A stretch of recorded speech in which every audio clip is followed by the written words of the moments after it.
Morning. Excuse me, we're getting ready to begin, so. Not front. Good morning, and welcome to today's New York City Council hearing for the Committee on Transportations. Please silence all cell phone electronic devices. Please do not approach the dais. If you need assistance, we'll be more than happy to help you. If you wish to submit testimony, you may do so online at testimony@council.nyc.gov. Once again, that's testimony@council.nyc.gov. Chair, we're ready to begin.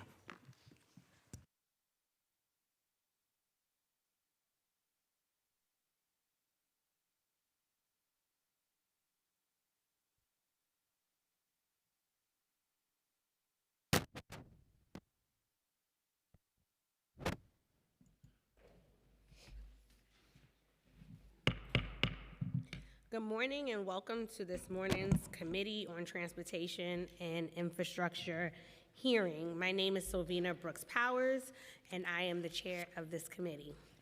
Today's hearing will focus on the Department of Transportation's capital plan, New York City's infrastructure, and the future of street repairs. In addition, we will be hearing the following related legislation. Intro number 145, sponsored by myself in relation to placing a cap on the correlated color temperature of new and replacement streetlights. Intro number 552, sponsored by Councilmember Brannan in relation to the street resurfacing timeline. Intro number 928, sponsored by Councilmember Nurse in relation to requiring the Department of Transportation to conduct a pilot project on the use of cool pavement. Intro number 1105, sponsored by myself in relation to tracking progress made towards the requirements of the streets master plan. Intro number 1114, sponsored by Councilmember Wan in relation to requiring the Commissioner of Transportation to create an online capital project tracker. And intro number 1160, sponsored by Councilmember Brannan in relation to repainting of pavement marking lines. The Department of Transportation manages an annual operating budget of $1.4 billion and a 10-year, $33 billion capital program. Along with 6,300 miles of streets and highways, over 12,000 miles of sidewalk, and approximately 800 bridges and tunnels. The department is tasked with maintaining the city's infrastructure and ensuring that people and goods can move effectively throughout New York City. Over time, roadways that our city relies on will deteriorate from wear and tear, requiring frequent pavement condition assessments and DOT-led repairs. For problems like potholes, crack-ins, hummocks, bumps, and patches of street cuts, DOT utilizes street resurfacing, which is a corrective measure to address smaller surface-level problems. Over time, the department has implemented a number of sustainable street resurfacing techniques, including recycled asphalt pavement technology, warm mix technology, and recycled plastic waste technology. All these measures reduce pollution and help our environment. Another important aspect of the city's infrastructure that falls primarily under the Department of Transportation's purview is our bridges and tunnels. DOT owns and operates and maintains 789 bridges and tunnels, 24 movable bridges, and 4 vehicular tunnels throughout New York City. As part of DOT's maintenance of this work, it executes bridge construction projects that range from preventative maintenance to installing entirely new bridges. Current projects like the Belt Parkway Bridge's reconstruction and the replacement of the Brooklyn-Queens Expressway are ongoing and vital to the city's transportation network. Under federal law, bridge structures must be inspected at least once every 2 years. State assessments are done for all bridge structures within the state, with some exceptions, but the Department of Transportation further inspects bridges not inspected by New York State. The New York City Charter requires DOT to publish a Bridges and Tunnels Annual Condition Report, which contains a description of all capital and revenue budget funds appropriated for the rehabilitation and maintenance of bridges and tunnels. As opposed to complying with the annual requirement, DOT published only one report for 2022 and 2023 combined, which was released on December 31st, 2023. According to this report, 0.87% of the city's bridges were rated poor, 63.81% were rated fair, 27.86% were rated good, and 7.46% were rated very good. In addition to ensuring good state of repair for the city's infrastructure, we also want to ensure our city streets and roads are safe. It is more important than ever that the city fulfills the legal mandate of the streets plan. Local Law 195 of 2019 was passed in October 2019 by the council to expand the city's biking, bus, and pedestrian safety infrastructure. But as we have seen since then, the department has not satisfied many of the legally mandated benchmarks in the streets plan, largely in regards to protected bus lanes, bus stop upgrades, and transit signal priority intersections. This was evident in the 2024 update and in the committee's past hearing on the streets plan. I want to better understand what the city has accomplished in 2024, how we can ensure that the mandated benchmarks are actually achieved, and what funding has been allocated to the second phase of the streets plan to ensure its success. In terms of legislation today, I will allow the sponsors of intros number 552, 928, 1114, and 1160 to speak when they arrive. Aside from the pieces of legislation, today's hearing will focus on how the administration can ensure good state of repair of the city's infrastructure, how the administration is implementing the streets plan and street improvements to ensure safety on streets, and how the city will utilize and apply for federal funding made available in the Infrastructure Investment and Jobs Act from 2021. Before we begin, I would like to thank my staff and committee staff for their hard work. Kevin Katowski, Senior Policy Analyst, John Basile, Senior Policy Analyst, Mark Chen, Senior Counsel to the committee, Adrian Drapal, Senior Financial Analyst, Julia Martin, my Policy and Budget Director, and Renee Taylor, my Chief of Staff.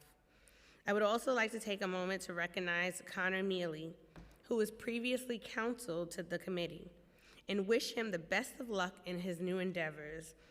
Connor, thank you for all of the work you've done for our committee and for the council.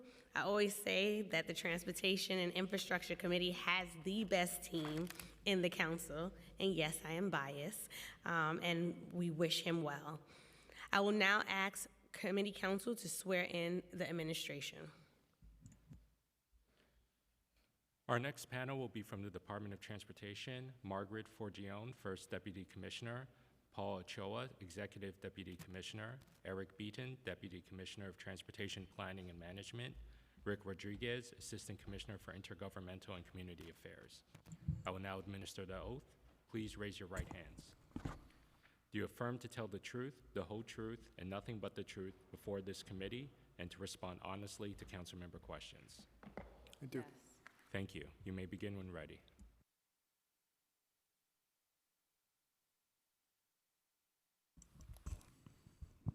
Good morning, Chair Brooks Powers and members of the Committee on Transportation and Infrastructure. I am Margaret Forgione, First Deputy Commissioner of the New York City Department of Transportation. With me today are Paul Ochoa, Executive Deputy Commissioner, Eric Beaton, Deputy Commissioner of Transportation Planning and Management, and Rick Rodriguez, Assistant Commissioner for Intergovernmental and Community Affairs.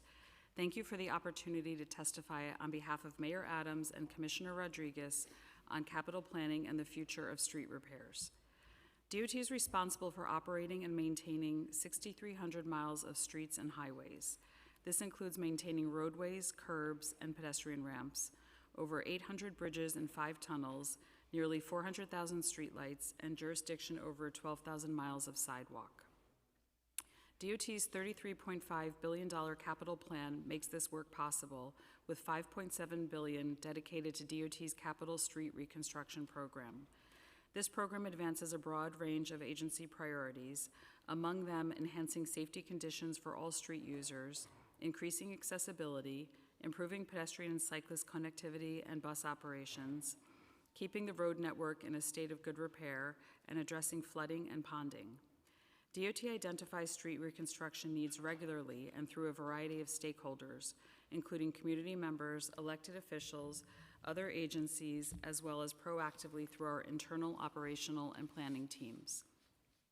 As part of the capital planning process, DOT evaluates prospective street projects using statistical prioritization frameworks that include metrics to quantify safety needs, roadway conditions, mobility improvements, climate considerations, and community demographics. Equity is one of the largest considerations in determining how projects rank. Our most recent 10-year capital plan for street reconstruction invests the most money ever in communities of color throughout the 5 boroughs, including cycling and safety improvements in northern Manhattan, Mott Haven, and Hunts Point, drainage improvements in southeast Queens, the Rockaways, and South Brooklyn, and pedestrian and transit projects on the North Shore of Staten Island and along Southern Boulevard in the Bronx. DOT's Capital Street reconstruction projects undergo a rigorous scoping process that includes various multi-departmental reviews, both from within DOT and across the wider city administration. DOT coordinates closely with other agencies and entities working within the city's right-of-way, including the Department of Environmental Protection, New York City Parks, Utilities, the MTA, to ensure that resulting reconstruction project is thoroughly scoped, meets a range of stakeholder needs, and has been sufficiently coordinated to prevent follow-up work and repeated community disruption. This approach ensures that the roadway is not disturbed twice unnecessarily. The capital scoping process includes collaborative dialogue between DOT and the Department of Design and Construction, who are generally ultimately responsible for managing the project's implementation during its design and construction phases. Once a project scope consensus has been reached, DOT transfers the project and its funding to DDC for implementation.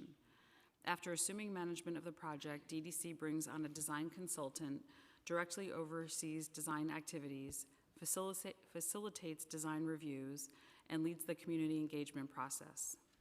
When design is complete, DDC then procures a construction contractor for the project build-out while maintaining contact with the community throughout the project's construction phase. Beyond capital street reconstruction projects, DOT also implements a wide array of street improvement projects to enhance safety, connectivity, and accessibility for New York City streets. Last week, we released an equity and street safety report to analyze how we are prioritizing these projects and to ensure they are benefiting the neighborhoods with the greatest needs. I'm happy to say that the report found that since the start of Vision Zero, neighborhoods with high shares of non-white residents or high poverty rates have received more street improvement projects per mile.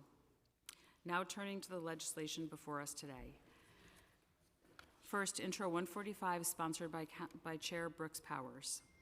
This bill would limit the correlated color temperature of new and replacement lamps installed to illuminate streets, highways, parks, or any other public space to 3,000 Kelvin.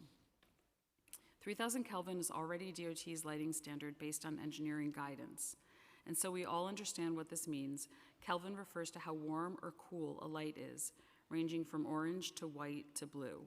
This is different from wattage, as wattage refers to how bright a light is. All new or replacement lamps that the agency installs are 3,000 Kelvin, and thus the agency is complying with the intent of the bill. However, it is critical that we are able to adjust our practices in the future if engineering standards change. For this reason, we do not support legislating an engineering standard, but we would be happy to have further discussions with the Council about this standard and our operations. Next, Intro 552, sponsored by Councilmember Brannan. This bill would require DOT to finish resurfacing within 2 weeks from the start of the work. If the work is not finished within 2 weeks, DOT would be required to notify the surrounding community of reasons for delay and provide a new timeline. DOT resurfaces roadways to address problems on the surface, including cracking, patching, and peeling, by replacing the top layer of asphalt pavement. This extends the roadway's lifespan and helps prevent potholes. The more we pave, the fewer potholes we need to fill. DOT's budget has baseline funding for resurfacing 1,100 lane miles and up to 50 miles of protected bike lanes per year. We do not support this bill as written. While DOT works hard to mill and pave as quickly as possible, our process must give sufficient time for utility companies, plumbers, and our sister agencies to make repairs under the asphalt. We conduct extensive coordination efforts with sister agency and utility partners throughout the city to ensure the time when a street is milled is well used. Without this necessary time for repairs, more cuts would need to be made to roadways in the future, which would make the whole process less efficient.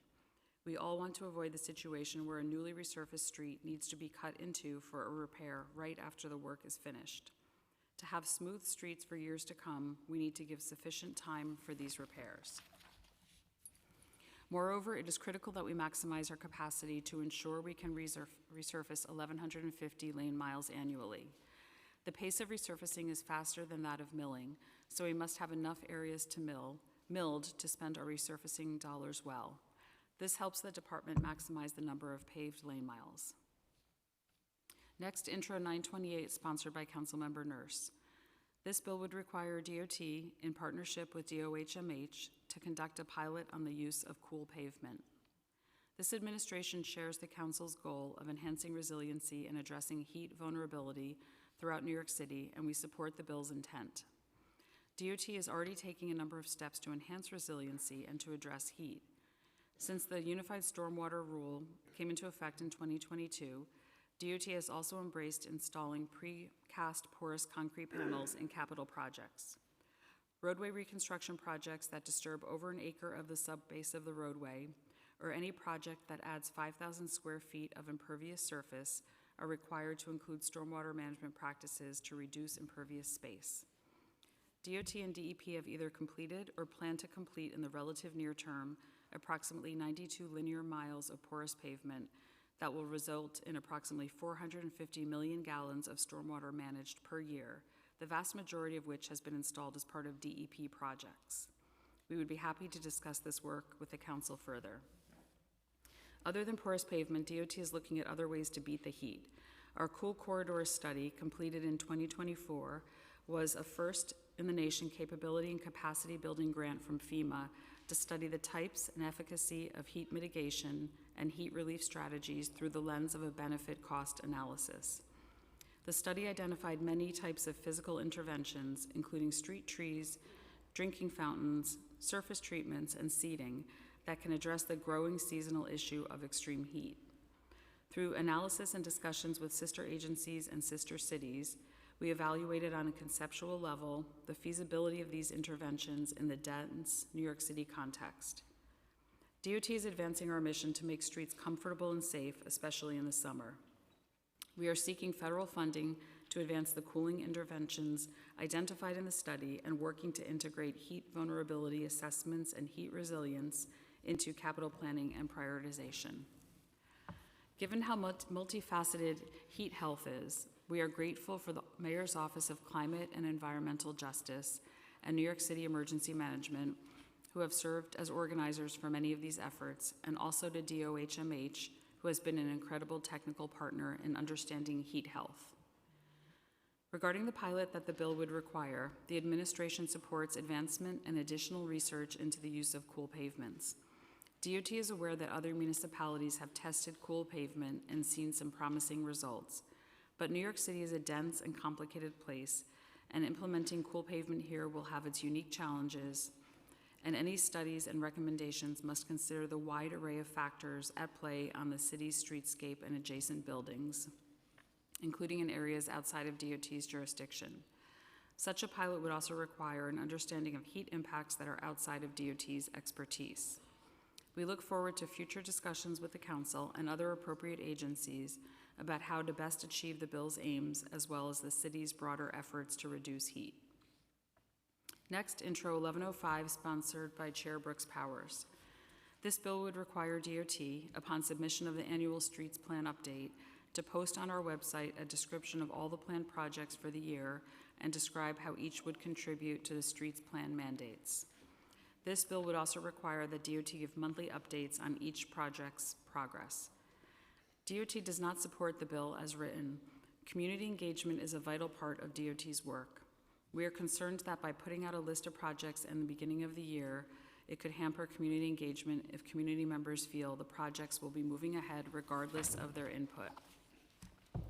Additionally, when the streets plan was negotiated into law, the annual February update was intended to serve as the agency's chance to publicly account for the previous year's work, and it continues to serve that purpose. That date was specifically negotiated to require our planners to focus on this accounting in the winter months outside of our construction season. We are concerned that requiring such accounting throughout the year will divert our planners' time away from actual project implementation and engagement to bureaucratic paperwork, slowing down our projects during peak construction season. Monthly updates will also be of limited utility, as many of our projects are completed in the last quarter of the year. Next, Intro 1114, sponsored by Councilmember Wan. This bill would require DOT to create a capital project tracker and provide quarterly updates on all projects that are not part of the streets plan. I'm happy to say that the Mayor's Office of Operations already maintains a citywide capital projects dashboard that includes all of DOT's capital projects. We would be happy to have further discussion with the Council about this dashboard and how it can be improved. Finally, Intro 1160, sponsored by Councilmember Brannan. This bill would require DOT to repaint all pavement markings within 1 week of repaving or resurfacing a street. If the work is not finished within 1 week, DOT would be required to notify the surrounding community of reasons for delay and provide a new timeline. DOT does not support this bill as written, although we agree with the intent. DOT has been working to shorten the time between repaving or resurfacing our streets and repainting markings. Once paving is complete, DOT issues a work order right away. Then the vast majority of markings, or 86%, begin within 5 days, and nearly all, or 96%, begin within 10 days. While much better than past practice, we agree that there is room for improvement, but operational flexibility is important to reflect real-world conditions. DOT needs to be able to respond to other urgent priorities and, if necessary, redirect the contractor. In order to get the painting done within 1 week, we would need to know the completion date a few weeks before the repaving work is completed in order to update plans and schedule contractors, and that is not always possible, as weather and other unexpected conditions can change resurfacing schedules. Environmental conditions can also play a role, as extended periods of wet or cold weather may prevent marking installation within any set time period. In conclusion, I would like to thank the Council for the opportunity to testify before you today. We would now be happy to answer any questions.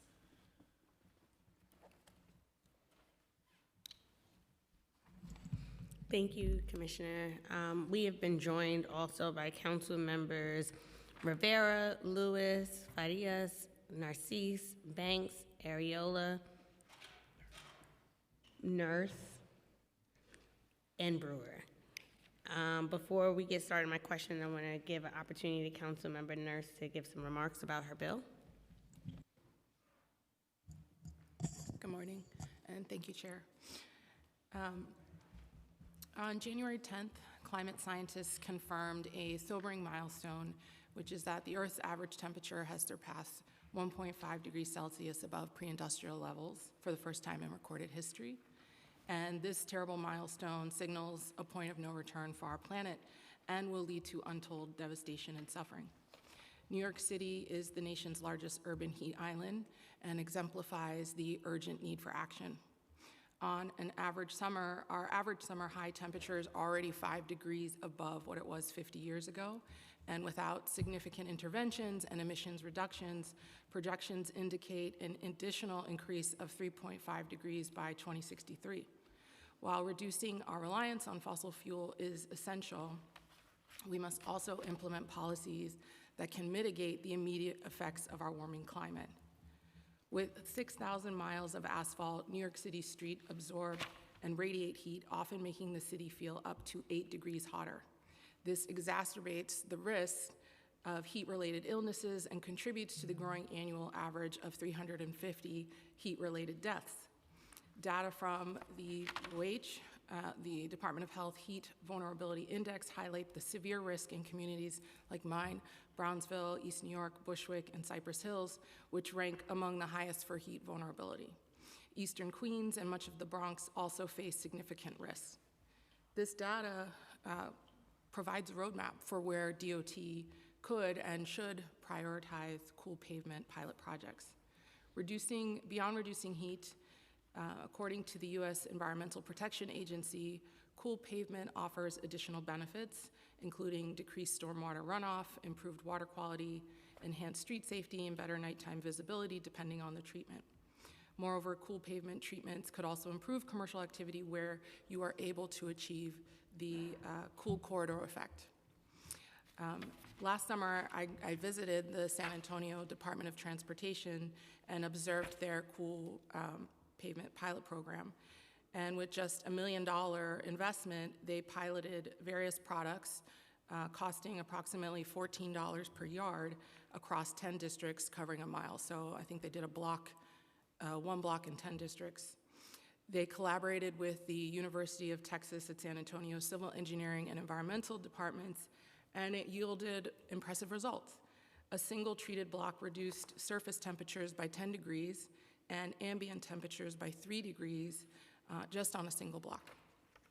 And although humidity sensitivity was noted, it was believed that increased demand could drive the development of more resilient treatments that would be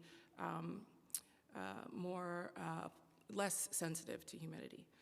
Notably, products like the GAF and, I don't know how to say it properly, Reclament, have shown promise in handling winter conditions like salt use and extending asphalt life.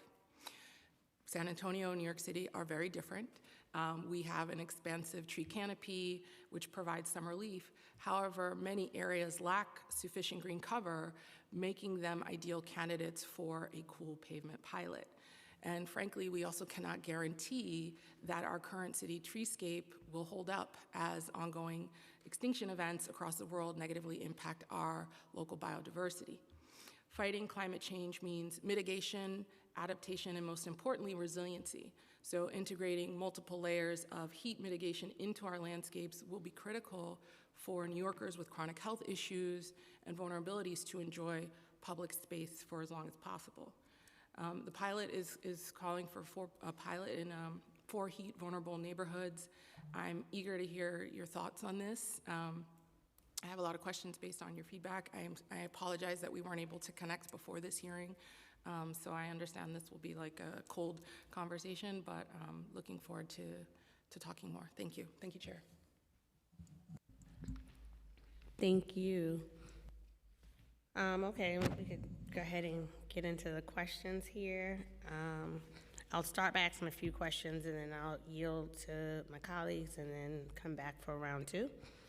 So starting off with New York City streets and roads, does DOT have any idea of how many times the agency may repair the same location?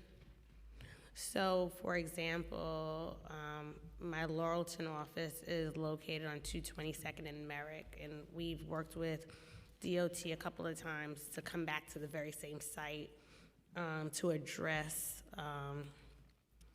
a massive pothole that's there.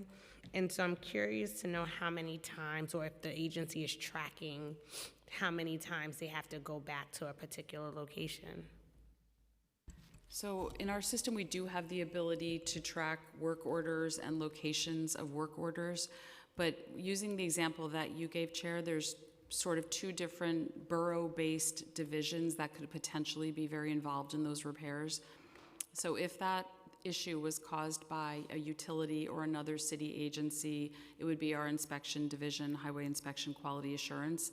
They very much pinpoint locations and what is the history of them, because if something sinks once or has a problem once, it's usually caused by that same utility or that same issue. The other entity is our street maintenance unit, which has all the staffing for that borough. There's a limited number of supervisors in our street maintenance units, so they tend also to be very well aware of reoccurring problems so they can address them, including having that location paved. So I'm glad to know that you all are tracking that. Do we know what that impact is to the agency's budget?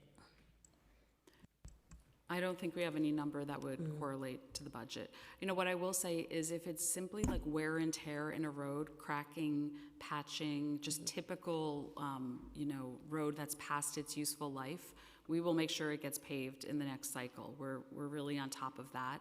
If it is something more systemic, like a leak underground or some kind of subsidence that might require some capital work, that's on a different track. But by and large, anything that just requires paving would get incorporated into the program, so we're not wasting resources going back over and over.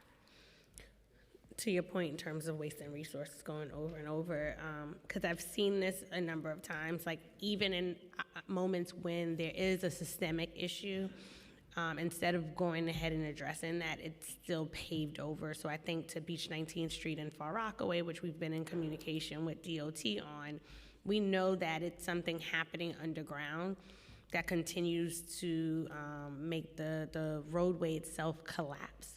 And every time my constituents call 311, DOT comes out really quickly to, you know, put some, you know, to come and repair it. And then it happens again. And so one, we're now wasting manpower. Then in terms of resources, so I've always questioned the type of materials being used, especially on certain roads where you know it's going to be like a lot of utility vehicles or trucks that go on that roadway. So when I travel to other states, I'm always looking at like how their roads look, how they're so smooth and not broken down as much as ours. And so I question if we're using the appropriate type of material for our roadways to ensure that the wear and tear is not as frequent as we're seeing it. Right, so what I would say is if you or your constituents are seeing the exact same spot, literally over and over, something is happening underneath. It's not the quality of the asphalt, it's below the surface. So many, many years ago when that street was being built, it's possible something was put in there that degraded like wood and now it's sinking. That's a possibility. There could be a leak underground and it keeps washing away and then the road keeps collapsing or sinking. It could be one of those things that we have to troubleshoot. Sometimes it's not that easy to know what's going on underneath, but we do get out our partners like DEP. We will bring in Con Ed or National Grid or whoever we think may be involved to troubleshoot it. But how quickly does that happen, right? Because whether it's 222nd Street and Merrick Boulevard, or if it's Beach 19th by St. John's Hospital, either way, those are just two of a number of roads that in my district that I've seen it, and I've also heard the same from my colleagues, so that's why I thought it was important to bring up before you kind of bring everyone else in. Because even with Beach 19th from the very beginning, I asked for it to be interagency because the way in which it collapsed, and after that first time of repairing it and how quickly it collapsed again, I knew through learning from you all in the past hearings that when it collapses in a certain way, that means something else is happening underground. But the agency wasn't the one that said, let's bring in DEP now. Like I said, like, can we have a holistic conversation? But again, it's been about 3 years now, and that road is still not repaired. Right now, 222nd is repaired, but like in the summer months is when I noticed that part of the roadway caves by my office.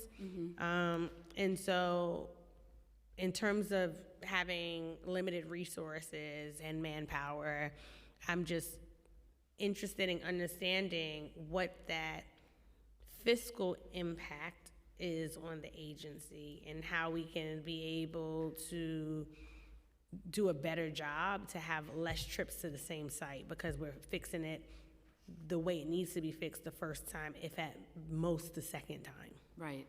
Okay, so I will check into both of these locations and find out what has happened. And I just want to say, we totally agree with you. Multiple trips back doesn't make sense. Sometimes there is a challenge in actually detecting what is the underlying problem, but we will find out what has happened at these two locations. Okay, and I'll have Yeah, more, and go oh, go ahead, sorry, Commissioner. And, Chair, if it is something that requires street reconstruction, we can begin a street reconstruction capital project, which, as you know, takes 5 to 7 years, but it is the long-term fix that may be needed in case the repaving is not But working. we've spent 3 years waiting, so one would have hoped that we would have been halfway through that timeline. Well, so for example, when we repave, we can't go back and touch that same street within 5 years for the same capital eligibility purposes, but I think, as First Deputy Commissioner said, we can really look into initiating a capital project if that's going to be the permanent solution for you and your constituents. Thank you for that. I was gonna say, I'm gonna come back to the streets and roads because some of my colleagues may have questions on that, and I'll catch whatever they don't ask. I'm gonna pivot to capital streets projects. So how many current capital street projects are going on right now, and what are your biggest projects? We have about 20 street reconstruction projects currently underway. They vary in size, but we have Queens Boulevard, we have Grand Concourse, we have projects all over the city and across 5 boroughs.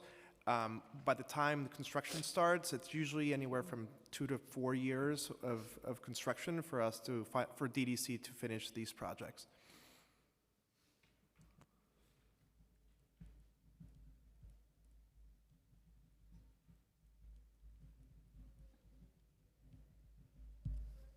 In terms of sustainable technologies, DOT is a national leader in the use of recycled asphalt pavement and also implements warm mix recycled tire rubber and recycled plastic waste technology.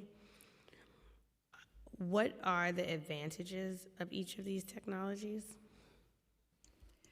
Thank you for the question. We, at DOT, we love talking about RAP, which is recycled asphalt pavement. So as everybody knows, before we pave, we remove the top layer of the street. That's what we call RAP. In our current in-house, we have 2 in-house asphalt plants where we utilize this product. We use the RAP, so we don't have to purchase what we call virgin aggregate and new materials. And what are those sites? Our Harper Street plant and our Hamilton Avenue plant. So in our Harper Street plant, we currently use about 35% RAP or recycled asphalt. We're in the process of rebuilding that site. It's a very, very old site. Once we rebuild it, we expect to use about 50% recycled asphalt. And then currently in our in our Hamilton Avenue plant, we use about 40% recycled asphalt. We've also experimented just this year with going up to 50%. So far, that work product that we put down in Brooklyn is looking good. We're going to keep watching it. We all know that our streets need to last for many years, so it's fine if it looks good for 1 or 2 years, but does it hold up in the long run? That is really the question.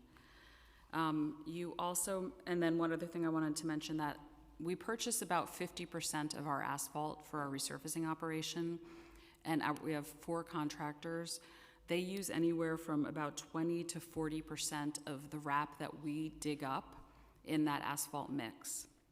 So what we do is, rather than paying for disposal of the material, we give it to them and it goes back into the mix and then comes back into our streets.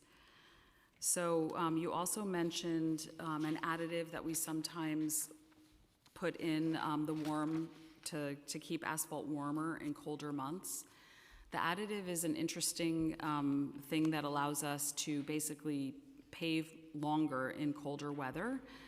So that is something that we also use, but we have to be very well aware of how that affects the mix, and we have to always make sure that our mix is of a certain durability and high quality.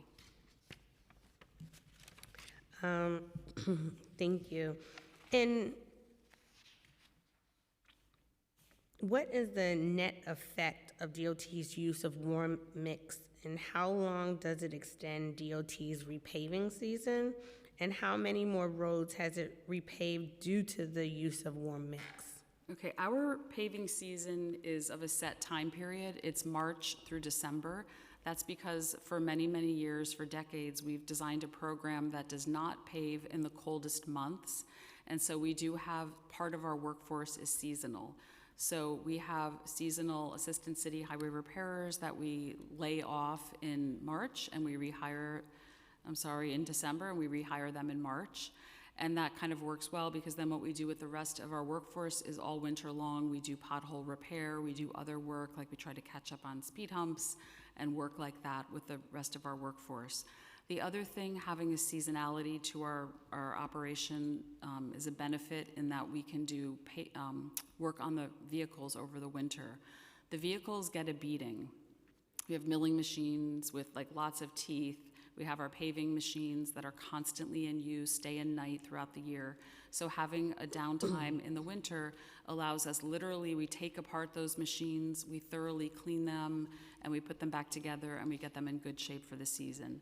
So the additive that you mentioned allows us to do work at the beginning of the season or maybe at the end of the season when it's cold, and to keep paving so that the material stays pliable enough to put down, but we don't extend the season because of it right now.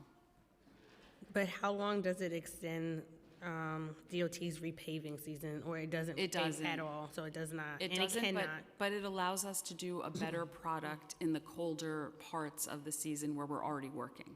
Yeah.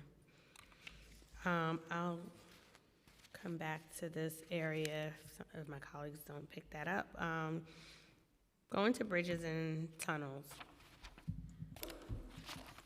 As you may recall, I was quite intrigued on this topic the last time we talked about it. So as of calendar year 2023, DOT owns, operates, and maintains 786 non-movable bridges, 23 movable bridges, and 4 vehicular tunnels throughout New York City. As of December 31st, 2023, the condition of the city's bridges in the 2022 to 2023 Bridge and Tunnel Annual Conditions Report indicated, as I mentioned in my opening remarks, the different ratings. So this is the first year that DOT's Bridge and Tunnel Conditions Report has implemented the new condition rating scale. Can you please provide the committee with an overview of the new rating system? Yes, thank you for that question. So it's been a little complicated over the last years to develop and to issue our bridge ratings. But first and foremost, I want to emphasize that at every moment, we are well aware of the condition of all of our bridges. So we do inspections, the state does inspections, and we've been on top of the conditions of every bridge at all times. But in 2016, the Federal Highway Administration mandated a new system of guidelines from AASHTO that we needed to comply with. And this really changed how we reviewed the bridge inspections and issued the bridge ratings. As you know, the city charter requires a single bridge rating where this FHWA system did not. So we have spent some time translating the ratings into a single rating, which, as you know, we have put out for 22 and 23. And now that we have developed a better system and we really have a very good handle on this and we feel confident of it, the next bridge report, which will cover 2024, will come out much more quickly this year.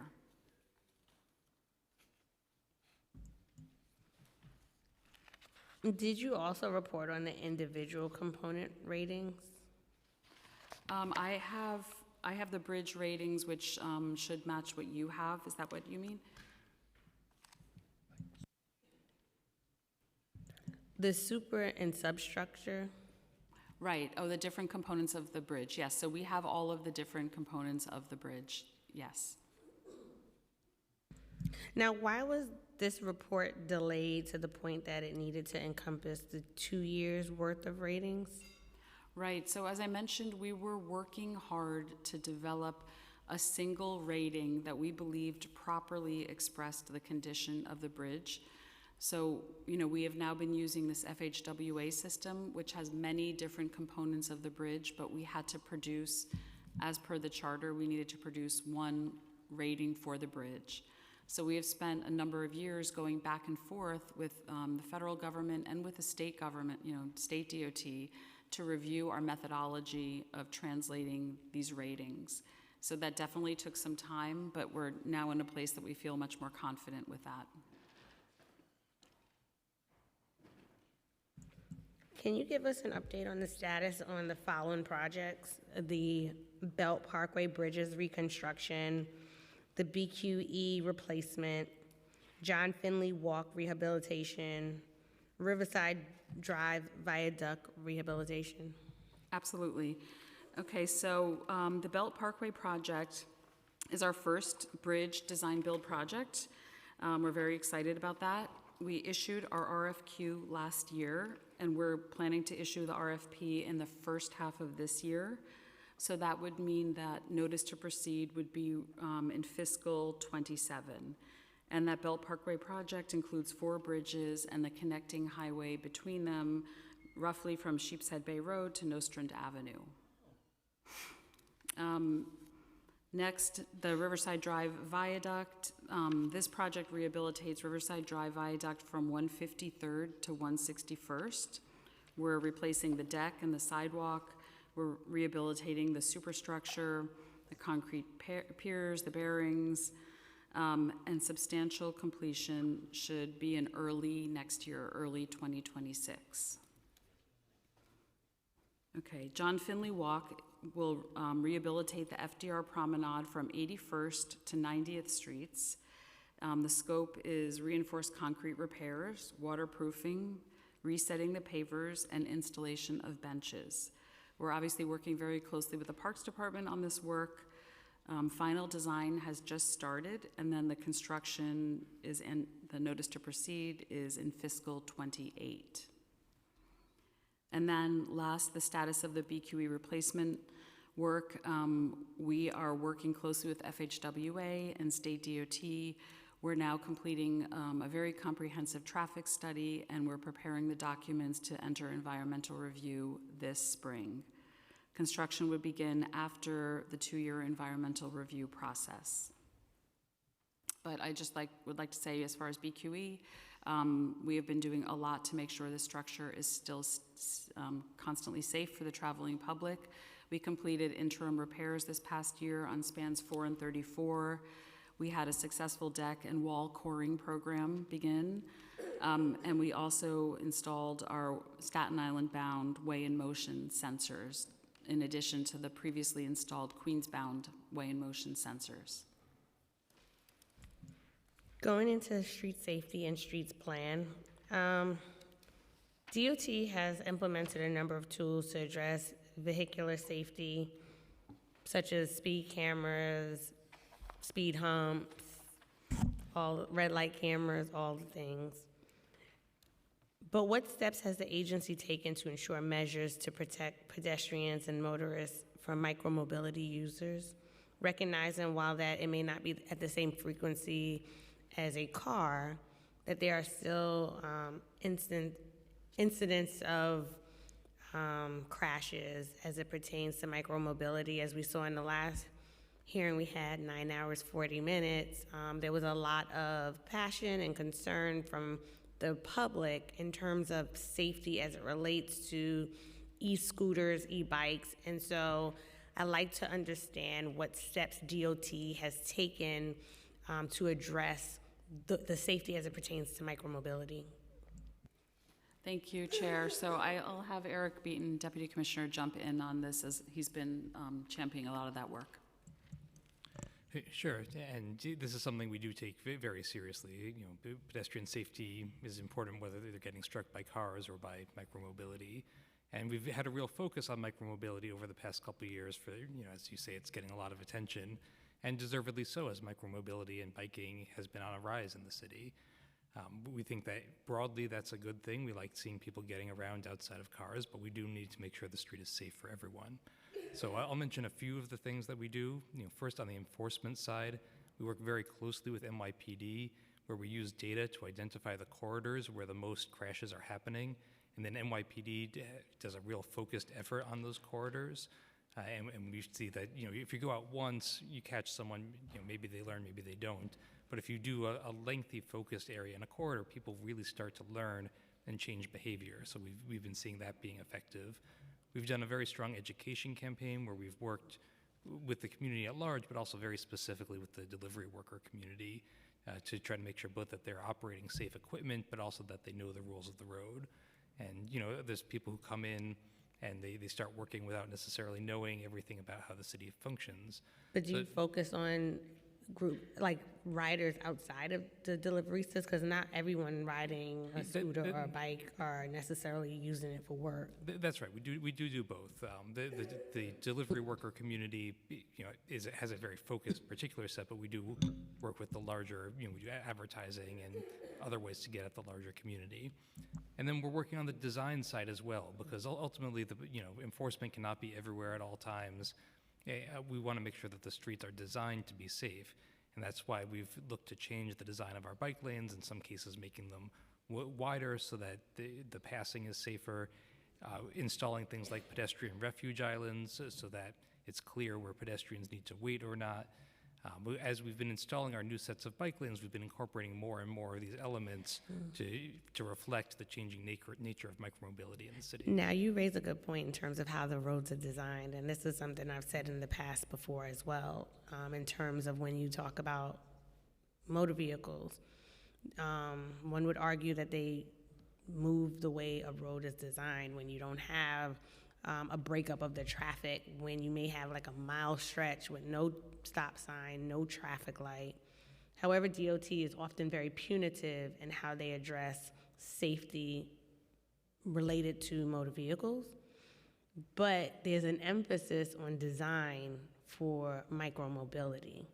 So there's a great disparity in the agency's approach to safety for pedestrians and, you know, users of the road, and how we're able to find a greater harmony amongst the different modes of transportation.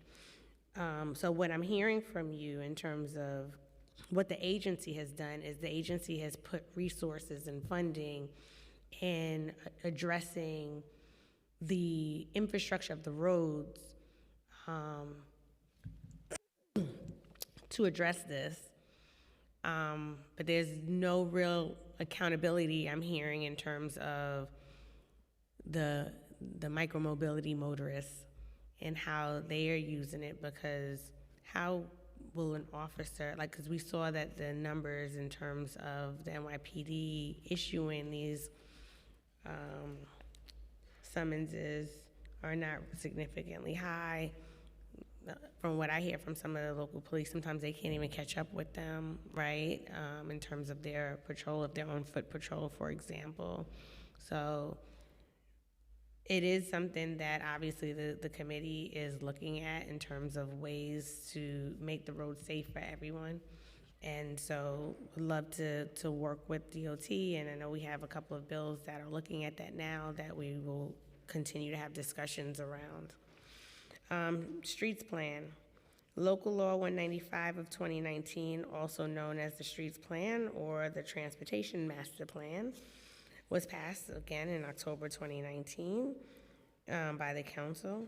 And in September 2023, the Committee on Transportation Infrastructure with the Committee on Oversight and Investigations held an oversight hearing to receive an update on the Streets Plan. During that hearing and regularly throughout the year, the committee has asked DOT to provide information about progress being made towards the Streets Plan and mandates, and was not provided any meaningful information. So 2024 has come and gone, the construction season is over, and I'd like to know how many protected bus lane miles were implemented in 2024 out of the 30-mile mandate. I'd also like to say, Commissioner, I heard you in terms of your thoughts on my bill that's being heard today as well, and not being in support of it. However, the rationale for that bill came out of one of our previous hearings where Commissioner Rodriguez indicated that we only get that information because the law requires DOT to give us that annual report. And if we wanted it to be more frequent, then the law would need to be changed. And so that is where that bill is coming from. That was through the words of Commissioner Rodriguez in our hearing under oath.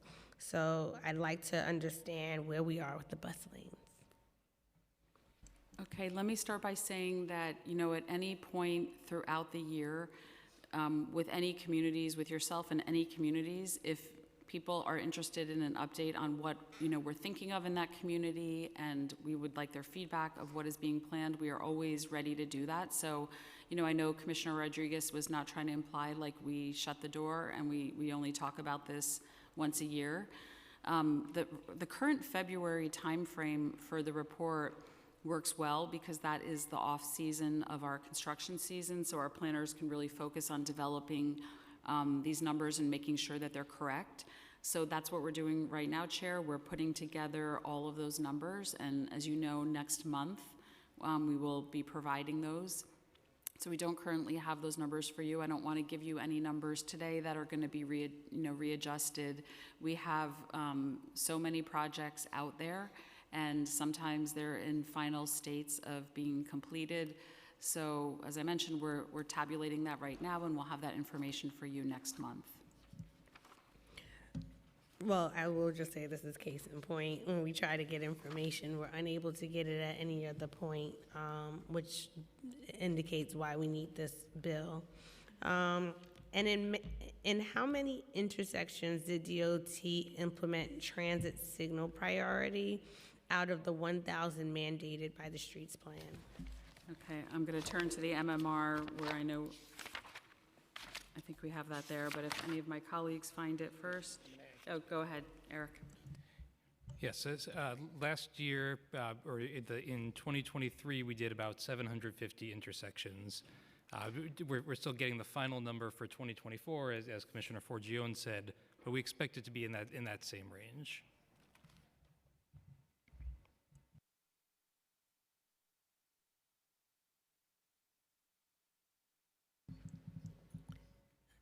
Thank you.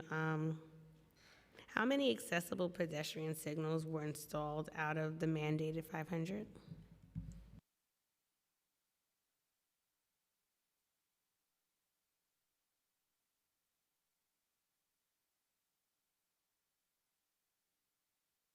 So we will have the number for you, but I can tell you, we'll have the number for you in the next several weeks, and I will tell you that we're probably exceeding the goal. We've been doing very well on accessible pedestrian signals, and last year in 23, we completed 866, which well exceeded our goal.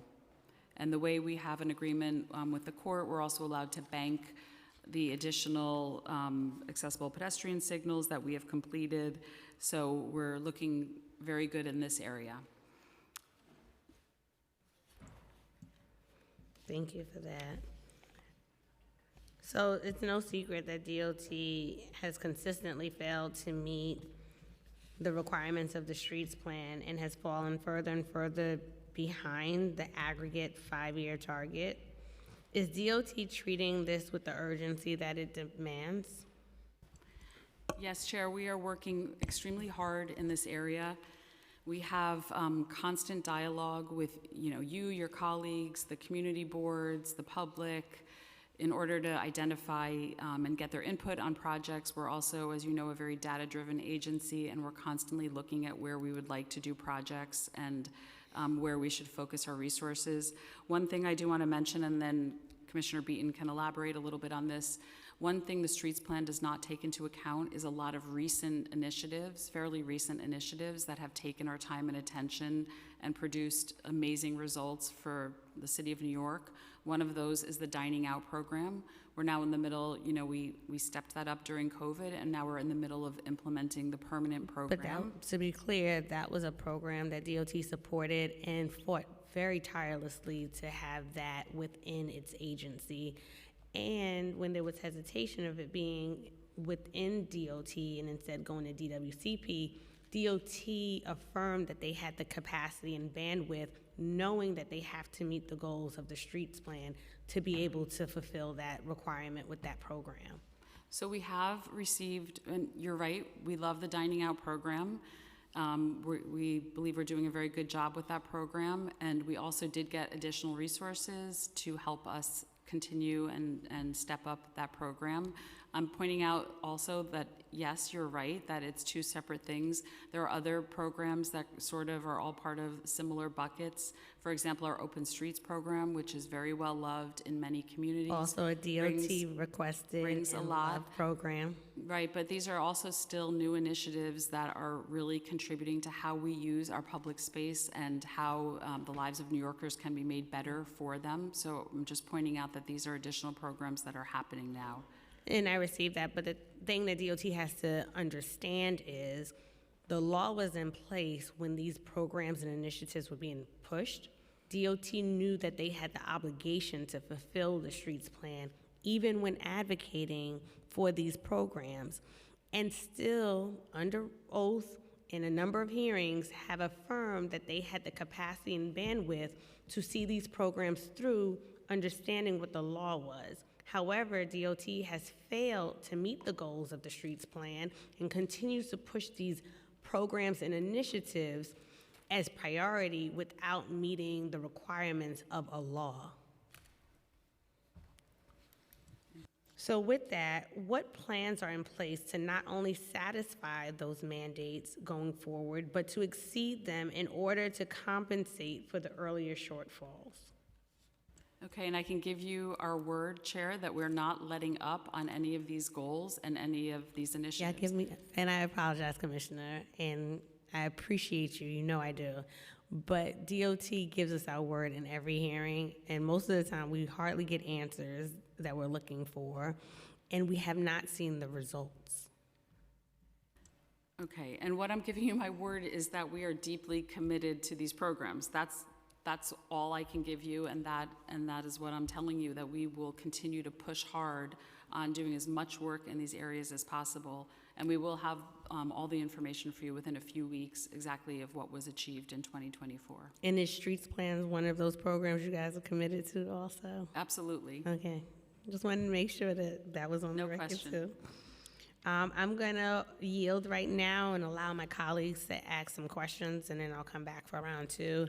I'm gonna start with Councilmember Brewer, followed by Councilmember Nurse. Thank you very much. I'm a huge supporter of you, Deputy Commissioner, as you know, so thank you for all your responsiveness. One of my questions is on the truck weight, because I know you mentioned it for one specific location, but generally, at least I see in Manhattan, these massive trucks. And I'm wondering, do they get weighed? How do they impact the roads, et cetera? Because I just don't think they're complying. Right, I'll start, and then Eric Beaton can chime in if I've left anything out. So NYPD does have a unit that focuses on overweight, overdimensional trucks.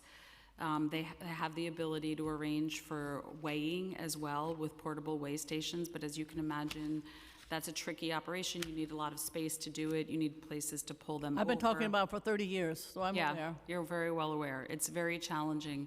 What I can tell you is that we have worked very, very well with NYPD on the BQE prior to the weigh-in motion. We had arrangements with them for where they could pull off vehicles and how we could support them with those efforts. So if you have, I know you see them out and about in your district, if there's certain locations, that would be helpful to have, and we can do our best to work with NYPD to see if some enforcement could happen. Okay. My question would be, just without belaboring it, more discussion, but it seems to me that they're not getting weighed. I don't know how NYPD is going to be able to keep up with it. And my question to you is from your roads, because NYPD is not going to care about your roads. How does it impact? Do you have any sense of how many of them there are? There are very few weighing stations. These things take up an entire block, not to mention, tying up traffic. So my question would be, is there weighing going on? Do you have any sense of it? Don't you care because of the road situation? But we do care, and I'll ask Eric Beaton to elaborate a little bit more. Sure, and what we do see is heavy trucks have an outsized effect on the condition of our streets, right? And we know, realistically, NYPD, particularly with an operation like this, can't be everywhere. we were very They're excited. nowhere on this topic. Go ahead. Yeah, we were just very excited that we were able to work with our state legislature to get Way in Motion on the BQE. We know we're still showing the results of that, but I think that's something that in the future we'd like to have more automated ability, and we'd need to work with our state colleagues to do that. They're called motion sensors, so that means that would weigh the truck as it's going through, because the BQE is obviously, you have to, or the BQ is going to collapse.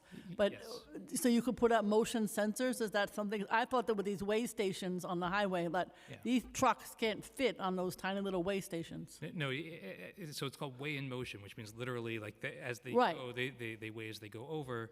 There's also a camera that records the number of axles on the truck because the bridge formula is actually based on the number of axles Okay, on the vehicle. so we don't have that many of these devices, right, just for the BQE? So we can only enforce on the BQE. The Port Authority and NISDOT has had other locations through the years where we've collected data, but we only have enforcement ability on the Councilmember, specifically, New York State has only authorized that corridor along Atlantic to Sands. Okay. I know the governor has proposed as a part of a congestion pricing package, mitigations that would cover the entire state where scales could potentially be installed on, throughout the. So we'd have to pass a state law, You would just need a like, state law. just like the red light cameras, et cetera, in order to Exactly. get more. We need to work on that.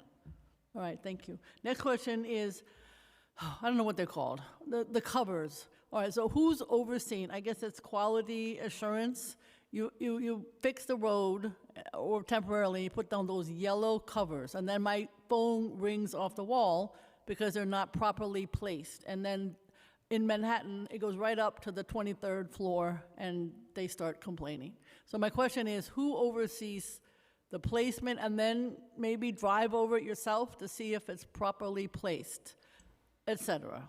Yes, so. 311 calls must be off the charts. Okay, so our Highway Inspection Quality Assurance Division does this. So if a utility company has a loose metal plate, a loose utility cover, or I think what you're referring to is what we call yellow jackets that aren't properly secured. Correct. That's up to us to ensure that they're keeping them in safe condition so no one trips over it, plus a non-quiet condition. Any of those we jump on. We're very effective at getting the utility companies out there to address those locations. We issue violations. They're pretty good about responding. One very important thing for metal plates is that they have to be ramped with asphalt to make them smooth. So if you see any of those, Believe me, we call, Let but us I'm just know. saying, I'm trying to think of proactive, because literally the minute the yellow jackets or whatever the hell you call them go down, it never seems to work. So something to suggest so that I don't get the call, 311 doesn't get the calls, and you don't get the calls. Just an idea, because they are definitely never seem to me, on the first try, correct. And Councilmember, if I may, this is another reason why we don't like Councilmember Brandon's bill about resurfacing immediately, because we want to avoid those conditions, so we want to let utilities do their work ahead of us. I don't like his bill either, I'll be honest. So I didn't sign on it. Because that's my other question. So you mill, and I do think with milling, one other suggestion in terms of the community would be let them know. They think that's the end of the project. They're going to be tripping on it for years. I do think website community communication, we milled on Tuesday, I'm making this up. It'll be done in 2 weeks or whatever. Some general idea, they don't know what milling is, they don't know what's next, et cetera. So that's a communication issue that I think could be improved. But what is the timing generally between milling, I don't know if that's the same thing as wrap. I always call it milling, I don't know. that's right. That whole Billing, thing needs yes. some improvement. I understand that you need some flexibility on time, and that's why I'm not signing on. But you need some help there. Go ahead. Okay. Yes, these are good questions. So first you asked about how do people know what's going on.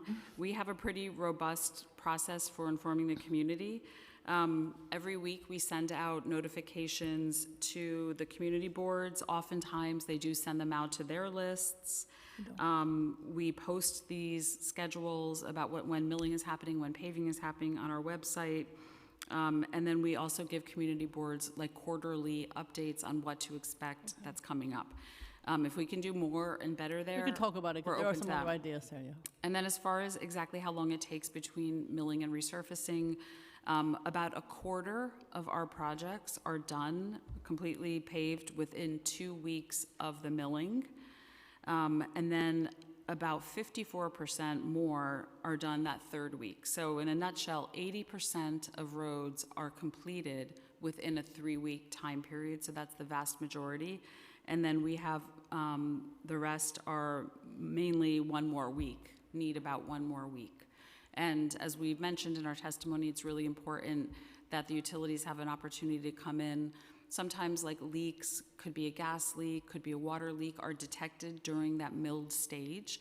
Very important for them to come in and address that. We also have the utility companies come down milled streets and measure for gas, measure with their instruments to make sure the street is safe. And that could also trigger some of that work. Okay, so more communication on that, because as the chair said, everybody complains, you were here last week, now you're next month it's torn up, blah, blah, blah. So any communication, it's like, talk more about it. That's what I would suggest in general. Thank you. Thank you. Next, we'll hear from Great. Councilmember Nurse, followed by Councilmember Narcisse. All right, thank you. Thank you, Chair. So because I was late, I got a chance to read your testimony before I did mine, but you mentioned a lot around storm water management as part of your kind of resiliency work, which is really important and great. However, the bill is really primarily focused on heat reduction. And you've mentioned that you had conversations with other municipalities and looked at the feasibility of it, and was wondering if you could share on the record some of your takeaways. This is the second time this bill was heard, and I went back to the transcript from last year, and I realized that actually the person from DOT who testified was thinking of the cool corridor instead of cool pavement. So we actually haven't really been able, had a public conversation about it. So just to get on the record some of your takeaways from past conversations. Okay, and what I would suggest, council member, is that we get together with our more technical team who can best get into all of the details of that with you. But, we very much support reducing the heat and having our agency do whatever our part can possibly be in that area. So as I mentioned, we are working with DEP.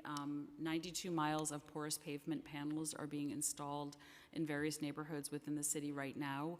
We're working with DEP and sanitation. It's a multi-agency effort to figure out how they will remain clean, because they have to be able to absorb, how they will be tested to make sure they're working. Which ones are related to heat reduction specifically? I'm sorry, you're talking about heat specifically. Let me mention a few different things then.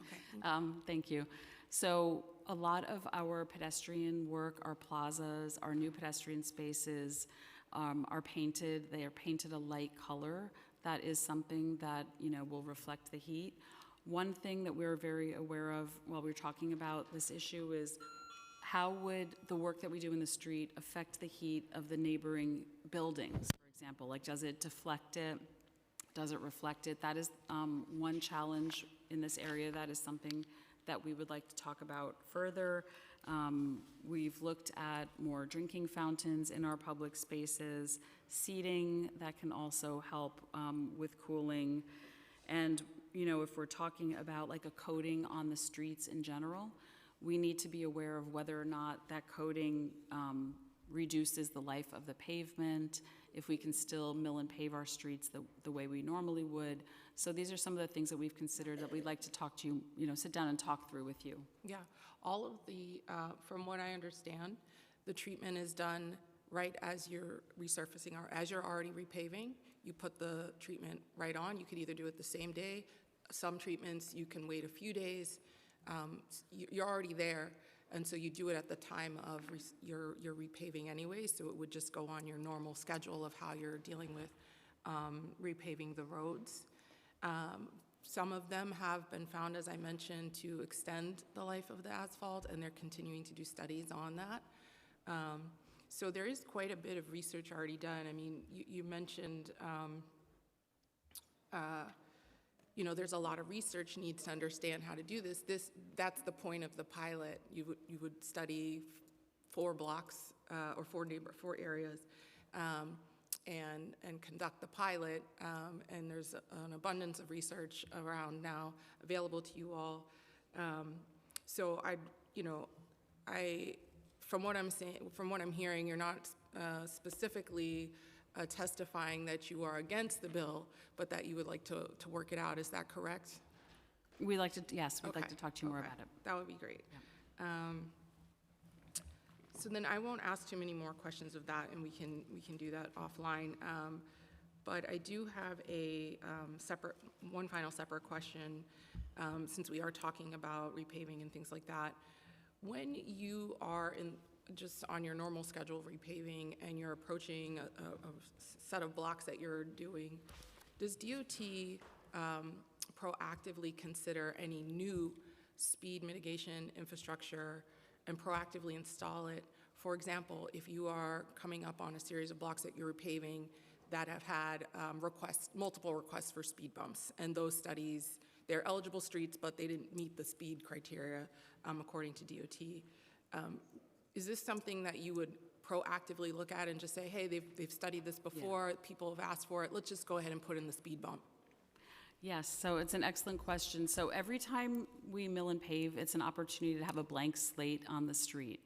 And so Deputy Commissioner Beaton works very closely with our resurfacing division to coordinate any new street designs during repaving. And in fact, sometimes he'll ask that division, hey, when are you planning on paving so-and-such a street? Because we'd really like to have a new safety project. So we coordinate very carefully, and whenever we mark, it's an opportunity to put down a new street in effect. So that is something we do each and every time. We also, our paving crew is different than our speed hump crew. For reasons probably too tedious to go into, it doesn't make sense to do that at the same time. The speed hump crew comes after the paving crew. Paving crew is just moving. Speed hump crew takes a little bit longer, and they have a specialized skill, so they come in afterwards. So we don't actually have to unite those together. So what I would instead say is if there are roads that you need speed humps, we want to evaluate them as quickly as possible. At this body and the chair's urging, we have been doing more speed humps than we ever have before. We're training more. I want to take a moment and acknowledge the great work. They have gotten a lot better. I haven't got a single speed When bump I got called my elected, district it used to be a entire time. 5-year wait. And so we can work together to make sure Yeah. yours is getting prioritized. Every time ours get denied, and I'm just wondering how we can weave this more proactively into the planning process. If you're already hitting a street, I understand those are different. I'd love to learn more about those, what the units being different and how they could potentially talk to each other, if not already in a very structured way. Because if you're already hitting a place, if not a speed bump, then here are the speed bump study was failed. Fine, here's 3 other options to reduce speed. Because what the frustration is that, and I'm sure you hear this all the time, is just that they're constantly denied, and it would be nice to get a single one in my district up and running. Then let's talk with you separately, because if you give us corridors or areas that We have, but I will talk to you And directly about I would like to Yes. hear it myself, because what we can do is rather, sometimes the public, they think this is the answer. Maybe we can offer something else that can help address the problem. I mean, I think it would be great for when a study fails that you all proactively offer those neighbors. different- Okay, it failed. You're saying we can't do a study for X amount of years, fine. Here's what we can do, so that there's something that lets them know the safety of their, the people on the block is being carefully considered, and that their anecdotal stories about their experience on those blocks are given more weight than necessarily some criteria that is super technical, Understood. that they don't understand, they don't care about, Thank you. Thank you, Thank Chair. you.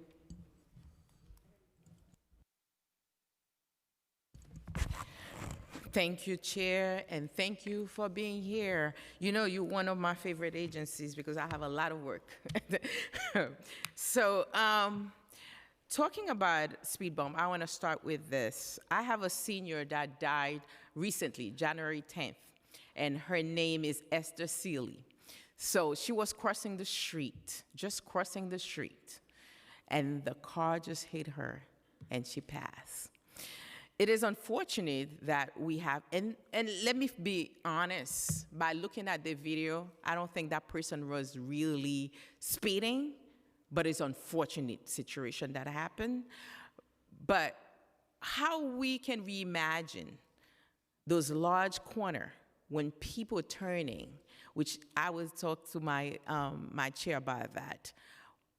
we have the little bump that we put at the corners, some of the corners, some of them they shift, A they're not left turn- steady. A left turn treatment. Left turn. So can we actually invest in more steady speed bump at the corner, which I think I'm going to push for that. Chair, I think we have to work on that seriously, because I have visited some other country, which I have seen it, and where you have a large corner like this, we don't have a light, maybe we can consider to have that steady speed bump, not those little flimsy things that can turn. I'm sorry to say that, but I have seen them moving all over. So when we have people crossing the path, are we considering that? Yes, and Commissioner Beaton will elaborate a little bit, but so those are our turn calming treatments. And Councilmember, they're designed not to function as a speed hump. We want cars to go around them rather than over them. And we always have to weigh when we install these things. We have to put in devices that won't introduce a new hazard. So if it was really jarring and if it was directly in the path of a vehicle, they could actually, an injury could take place because of that. So the devices we have down are designed to have a car avoid them and go around them. If they shift, that's not what we want. We have to go out and repair them. In snow season, especially with snow plows, that can sometimes happen. So maybe we need to look at like different devices or how we're maintaining them, but that is the concept of them. So Eric, would you like to add a little bit to that? Well, I would just, like, we share that goal. We do a tremendous amount of maintenance on these, and as we put more and more out, like, that is a big part of the work we do, is having to go out and maintain them. So we do look around and look for better materials. If you've seen things, please share them with us and we'll look into them. The thing that's most often a restriction is that we can't attach them to the sidewalk in a way that will block drainage. So a lot of the things that we might see elsewhere don't work with the way drainage is handled at many of our corners. So, but if there's better things out there, we're always. I have to some see what's pictures for you. better. I Yeah. can show you, because whenever I visited any place and I see something working, I want to bring it back to my city, because we have to be the best city in the world, right? Absolutely. please. So I love, we can come back to that, and we're going to work on that with my chair. Potholes. What's the collaboration? Sinkhole, sorry, not pothole, sinkhole. What's the collaboration between DEP and DOT? I would like to see that more, because if you have a pothole, I mean a sinkhole, the DEP come and do their part, DOT come, and then it seems like you can never get them together on the same page, and it takes so long, and by the time they get it done, guess what? It's already sinking again. Okay, and that is not at all what we would like to happen. We have a very strong relationship with DEP. I have an excellent relationship with my counterpart there. When we see conditions that we think may be due to some underground water situation, they're pretty good about getting out very quickly. But as I mentioned earlier, sometimes these are pretty complicated issues. The water may be coming from a house connection. It may be coming from some city infrastructure, and sometimes it's hard to detect exactly what is going on. But if you are ever seeing a situation where something is delayed and it's not being addressed, it is something that we, I definitely like you to bring to the Borough Commissioner's attention or my attention, and we will make sure everyone gets out there. They can get out together. And I have something that I need to continue talking, and you heard it before, about Church Lane in my district next to the cemetery. The commissioner came with me, did the visit. I'm still not having a solution for Church Lane, and that being a problem for decades. We need to address it. We say it's a private street, but something got to be done to remap, because those folks can get tickets on that street, but yet the DOT, our government, not taking responsibility for it. So something got to be done. And it's icy right now, dangerous in that area. One last thing I'm going to ask. The canopy in our streets, we don't have that in many areas. And like the council member Nurse mentioned, the temperature is rising, right? We know temperature is rising, that's global warming, right? So how any study done to see what's the difference between when you use, cool asphalt comparing to regular, and what is the difference in that temperature? Is any data been done, any driven? I don't have that offhand. I think other jurisdictions probably have that. So you're saying light color on top of the asphalt versus regular asphalt. I don't have that with me, but I'm sure we have access to that information. All right, thank you. This is not Thank my you, hearing. I'm going to Councilman. leave it alone. And we have to reimagine transportation, by the way, because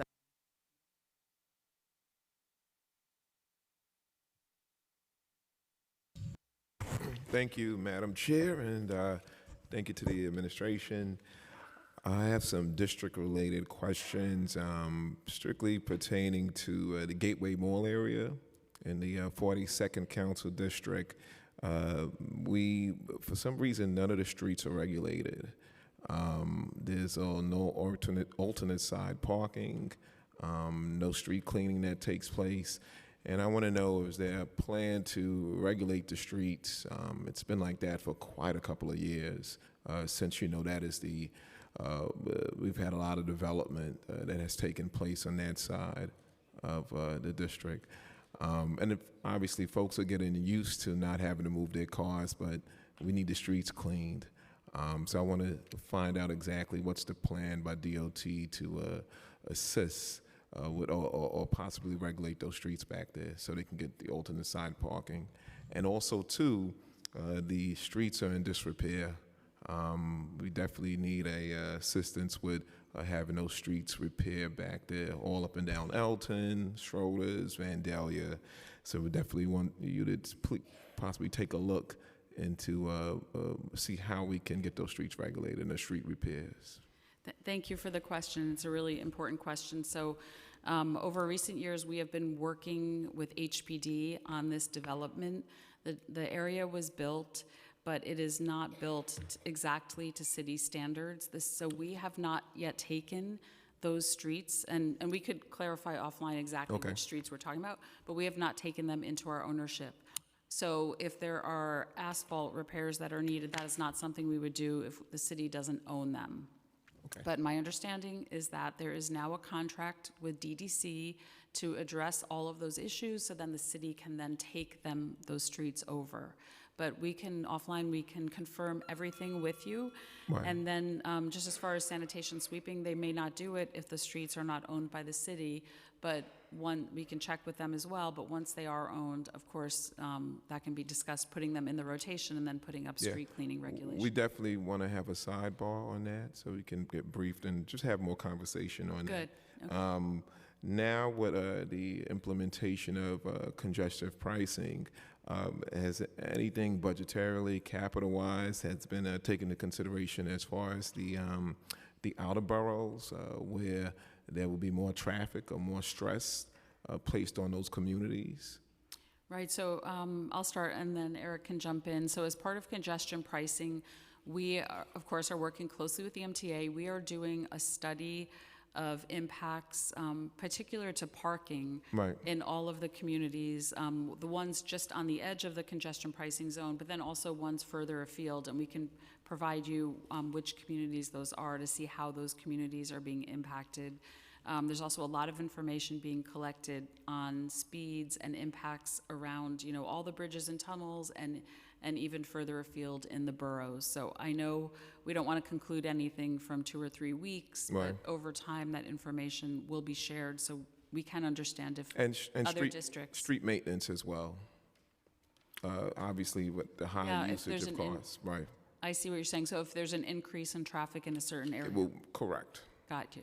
Agree. If I could just add, as part of the congestion pricing program and part of the law, there was an outer borough transportation fund created that's funded largely by the fees on TLC vehicles. That fund is controlled and run by the MTA. The city does not have a role in distributing the money, but there is a dedicated fund for improving transportation outside of the congestion pricing zone. And if you have ideas, it may be worth discussing with the MTA. Okay, we'll definitely have a sidebar conversation on that.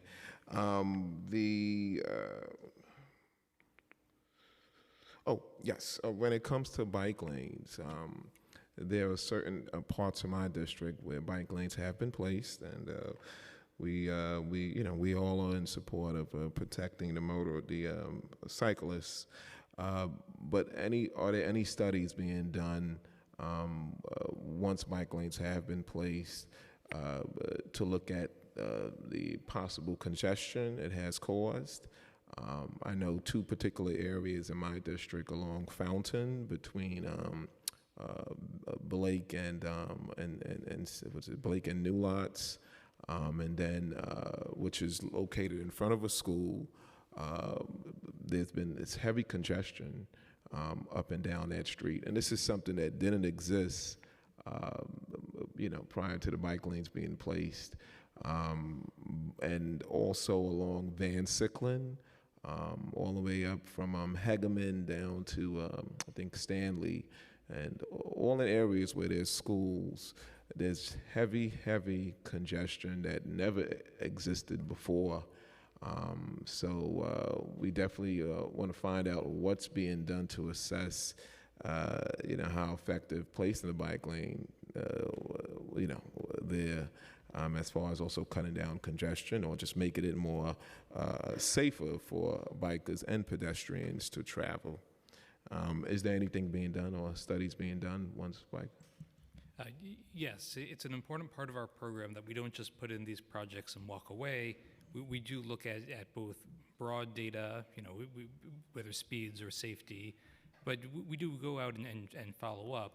Obviously, we can't be there every hour of every day, so if you're saying that there's an issue around the schools, we'll absolutely go back and take a look. Well, with congestion, with congestion, that wasn't there before. So we look broadly at the corridor, at traffic speeds over the course of the day, but that might not tell us that there's something happening at a particular location at a particular time. Well, it's obvious that with the bike lane being placed, it has caused less space for cars to travel. Yes, and we take the congestion seriously. It is one of the things that we look at and care about, but we will go take a deeper dive into those locations that you mentioned. Well, that's why I think it's important for when we talk about bike lane placement, that you have strong community engagement when those things are being done, because I served on the Community Board 5, for close to 12 years, and I know we probably wouldn't have supported putting a bike lane in that particular location, knowing the area and the amount of traffic that comes through there. Because now it's been reduced, obviously, to one lane when it was 2 lanes before. And we also lost parking for our NYCHA residents and the side blocks. So hopefully we can get on the record some type of assessment that's done after these bike lanes are placed and the environmental impact it's having. And just to touch back on speed bumps, I've had multiple speed bumps that have been denied in my district. Also, traffic lights that have been denied, and with no other solution. They're just denied, but still the homeowners and residents are complaining about the speeding that's taking place on some of these blocks. What's done? So if a speed bump is denied on a particular block, is there any further talk about any other type of devices that can be put in place to reduce speeding, or is it just a denial and come back to us later? So speed humps can be denied for a few reasons. One, generally, the reason is that we are not finding the incidence of speeding. Another challenge sometimes can be if the street itself has a lot of driveways or other places that make it difficult to place the speed hump. But if the community, especially if we do see speeding and we can't put in a speed hump, we will look to see what other measures potentially could be put into place. There's other traffic calming that we have in our toolbox that we can do that. So if you know of certain ones yourself, we can get you those. Yeah, get us the list. And when is a speed cam taken into consideration? Is that right? Is that an alternative to a speed bump, or? Well, we may not. To curtail. We have to, of course, be mindful of where a school is situated for putting in a speed camera. And then we also need to make sure it's a street. We look at the crash data. We do, of course, look at the speeds. And we usually don't put them, if we're talking about a small side street, that may not be the first place that we're going to put them. So that is something we'd want to have a conversation about. Please. And just my last question. When it comes to it, we had gotten notification or correspondence from DOT about a placement of a traffic light on Miller and Linden Boulevard, which is actually, crosses over to Gershwin Park, which is heavily, a lot of foot traffic uses that particular route. We've yet to see the device placed. So how long it's going to take? Another year or two? Okay, I will get back to you with the date of that. We have a queue, we do them in order, they go to a contractor, they do take a little bit longer than what we would like, but I will get back How to long you. does it normally take? It's not years, it's more in the range of a number of months. So the study was done. We get notification that it's been approved. That was maybe about 6 months ago, 6 or 7 months ago. Okay, So I guess, it should be very soon at this point, but I will get you the exact well, date. we need the light there. I Because understand. there's 2 schools there, and as I said, that's a heavily foot traffic area to go into Gershwin Park, and to cross on the other side of Linden Boulevard. So we look forward to you paying attention to that and hopefully getting that device there as soon as possible. Thank you, Madam Thank Chair, you. and thank you to the administration. Thank you very much. The chair's allowing a few more questions, and I appreciate it. I know very well about the post-congestion pricing study. 18 months, is that what it's going to be? That's what it's supposed to be according to the legislation. Is it on track? So yes, we've been working closely with the MTA, but I think what we'd say is we're not going to wait 18 months if we're seeing an issue, right? Like there's going to be a full study and report that comes out at that point. But if we're seeing issues before that, we're going to be ready to respond. Great, okay. Number 2, I was talking about resurfacing. How many streets were resurfaced in 24? How many constructed, and how does this compare to previous years, just generally? As I mentioned earlier, our target is 1,150. In fiscal '24, we resurfaced 1,176. We always try to have some overage because we hate to miss that target. The year before, in '23, we did 1,200 lane miles, and in '22, we did 1,192. So it's always around there between 1,150 and 1,200. All right, that's very helpful. And then secondly, in terms of my trucks, obviously you got congestion pricing. You're going to pay when you go in as a truck. My fear is bigger trucks mean less fees. So I'm still concerned about this truck problem. Have you seen, obviously the study will indicate this, but do you have any sense that people are using bigger trucks, less fees, that kind of situation? Yeah, it's not something we've particularly observed yet, but we're very early, and I think people are still reacting. So it's a good thing to keep an eye on. Okay. And then daylighting, I'm very supportive. Does this take into consideration as you're resurfacing and so on, daylighting in terms of doing it as a project and a plan and a policy? Yeah, so as Commissioner Forgione mentioned, like the resurfacing effort is not, it's not embedded with the other things, but every time we resurface a street, it goes to our traffic design engineers, and they look at that street and see if there's anything else that needs to be done. So daylighting isn't the only tool, but it's one of the tools we can look at as part of that effort. Okay, and it makes things safer, is that true? Or I'm just living with it in complaints and parking spaces? So that's a good question because there's actually some nuance to it. What we found, and we put a study out just last week, is that hardened daylighting, like where we put in a neck down or we put in bike racks, we find that to definitely be effective in reducing injuries. Okay. What we find is if we just put up signs, it's has essentially no effect. And if we do it just sort of universally, we've actually found locations where it has a negative effect. So we think it's something that done well is positive, and we just want to make sure we keep doing it well. Okay. 79th Street, go ahead, did you say, want to say Sorry, one other thing we want to add. about daylighting? Yeah, thanks for your advocacy and the mayor's office. We've received a new need in just this January plan that was released for more daylighting work, both to the traffic planning team, the transportation planning team, and also our roadway teams, who are the ones who are dropping off the hardened daylighting barriers and removing them on repaving operations. So we did get a new need, which we're very thrilled about. Right, okay. 2 things quickly. 79th Street, can you update me on the construction? I know the chair has some good lists of major projects. That's one of them. So if you could, Rotunda, update me. And second, trees. I have speed humps always could use more, but I got a lot of them. I got a lot of dead trees. Parks Department takes forever.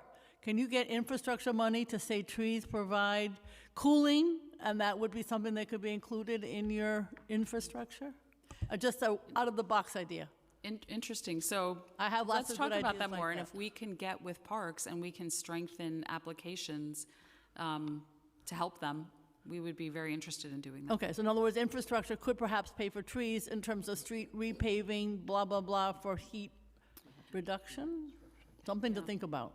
Right. We would so have to. they we would have die to and- see like where that nexus is and how we could be involved. But Okay. we'd be interested in exploring that. Okay, and then 79th Street, do you have any updates? You know what? I don't have that update with me. We can get it to you today. Great, that's fine. Thank you, Madam Chair. Thank you, Councilmember and Commissioner. So just revisiting a few of the areas that I had already spoken on, I wanted to touch base on the Columbia Waterfront District. So has DOT studied whether there are negative local effects, for example, air pollution, attributed to these facilities? Thanks, Chair. We've actually received, we've been fielding a lot of comments from the community and the elected officials at all levels. We did see in a couple of occasions dust during high wind days, dust pile up. We've made a lot of efforts to reduce that.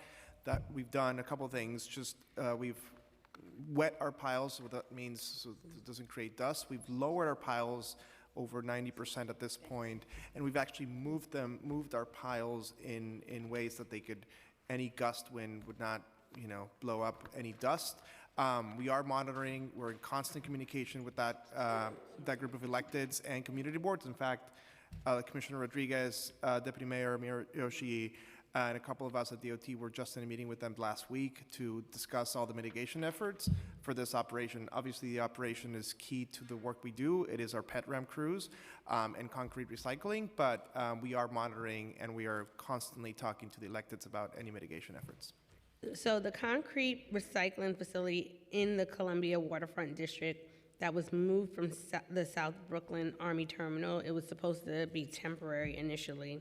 However, local residents have reported concerns about concrete dust being emitted by the facility. Does the city have plans to relocate this facility back to its original location? It's not going to be back to the original location. The South Brooklyn Marine Terminal is now being used for the wind turbine project, which is obviously very important for the city's electrification goals. We are in active conversation with DCAS about a new site. We hope to secure the new site in the coming months. It would start as a licensing phase, moving towards a long-term lease in the near future. So the plan is to keep it there? No, we're looking for a new site. You're looking for just not the old site, because the old site's being repurposed for Got the wind it. turbine project. And does DOT employ dust mitigation efforts to lessen the negative effects on the local communities? Yeah, I mentioned the irrigation system. In fact, we're going to have automated sprinklers coming in the next month or so. So you haven't done it yet, you're preparing? We're doing both. We're using water trucks to just water down the piles. We're lowering the piles, but also we're going to have an automated irrigation system that we placed in order about a few months back, and we should get it in the next month or so. Okay. I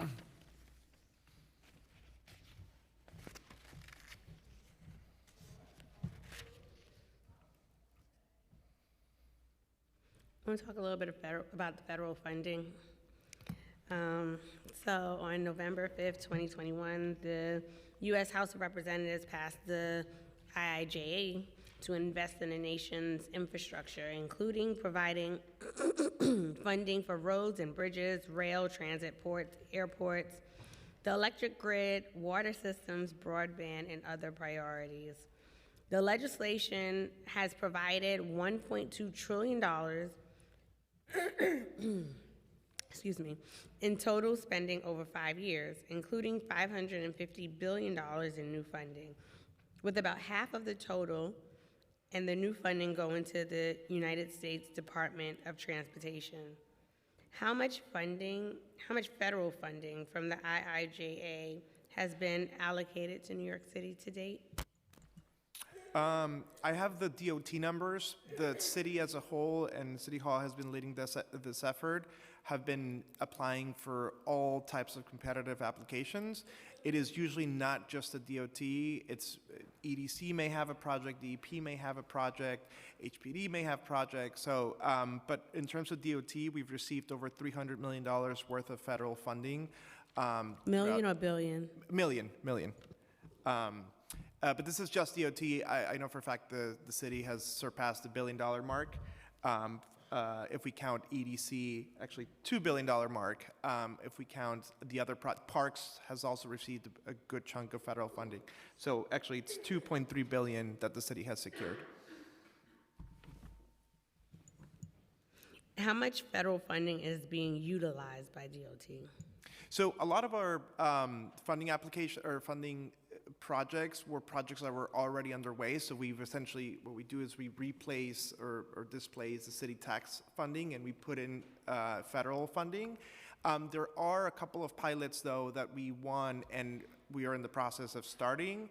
One of the, just very pertinent to this topic, is our automated paving assessment. Essentially, we are going to be overhauling the way we assess our streets using automated artificial intelligence technology, which we're very excited about. We received about $4.4 million for that grant, and that we are working on a grant agreement at this point. We're going to go through the federal procurement process, and we're going to secure a vendor to implement that. But it is very exciting. I would say the vast majority of the funding that we received has already been spent, if you will, because they've been placed in capital projects. Just not all of it. Not all of it, no, because we have other pilots, such as the one I mentioned, that we are we either have started or will start very soon. What type of grants has DOT applied for, and which have been awarded? Oh boy, we have applied so many different grants. So we've applied for bridge grants, we've applied for street reconstruction grants, we've applied for pilot, we've applied sort of traffic-related grants. The way it worked is every time there was a NOFO or a notice of, I'm sorry, I'm blanking on the acronym, notice of funding opportunity, we would look to see what projects in that we would want to undertake could fit under that criteria. And then we've been really aggressive at applying at all the funding opportunities. We usually have a huddle internally, we come up with ideas, ship them over to City Hall, they would tend to approve, and then we would start on the application. But it's run the gamut from across all our operations, I would say. Are there any additional grants that DOT expects to be granted? I think we are all expecting infrastructure grants to continue, but we don't know yet.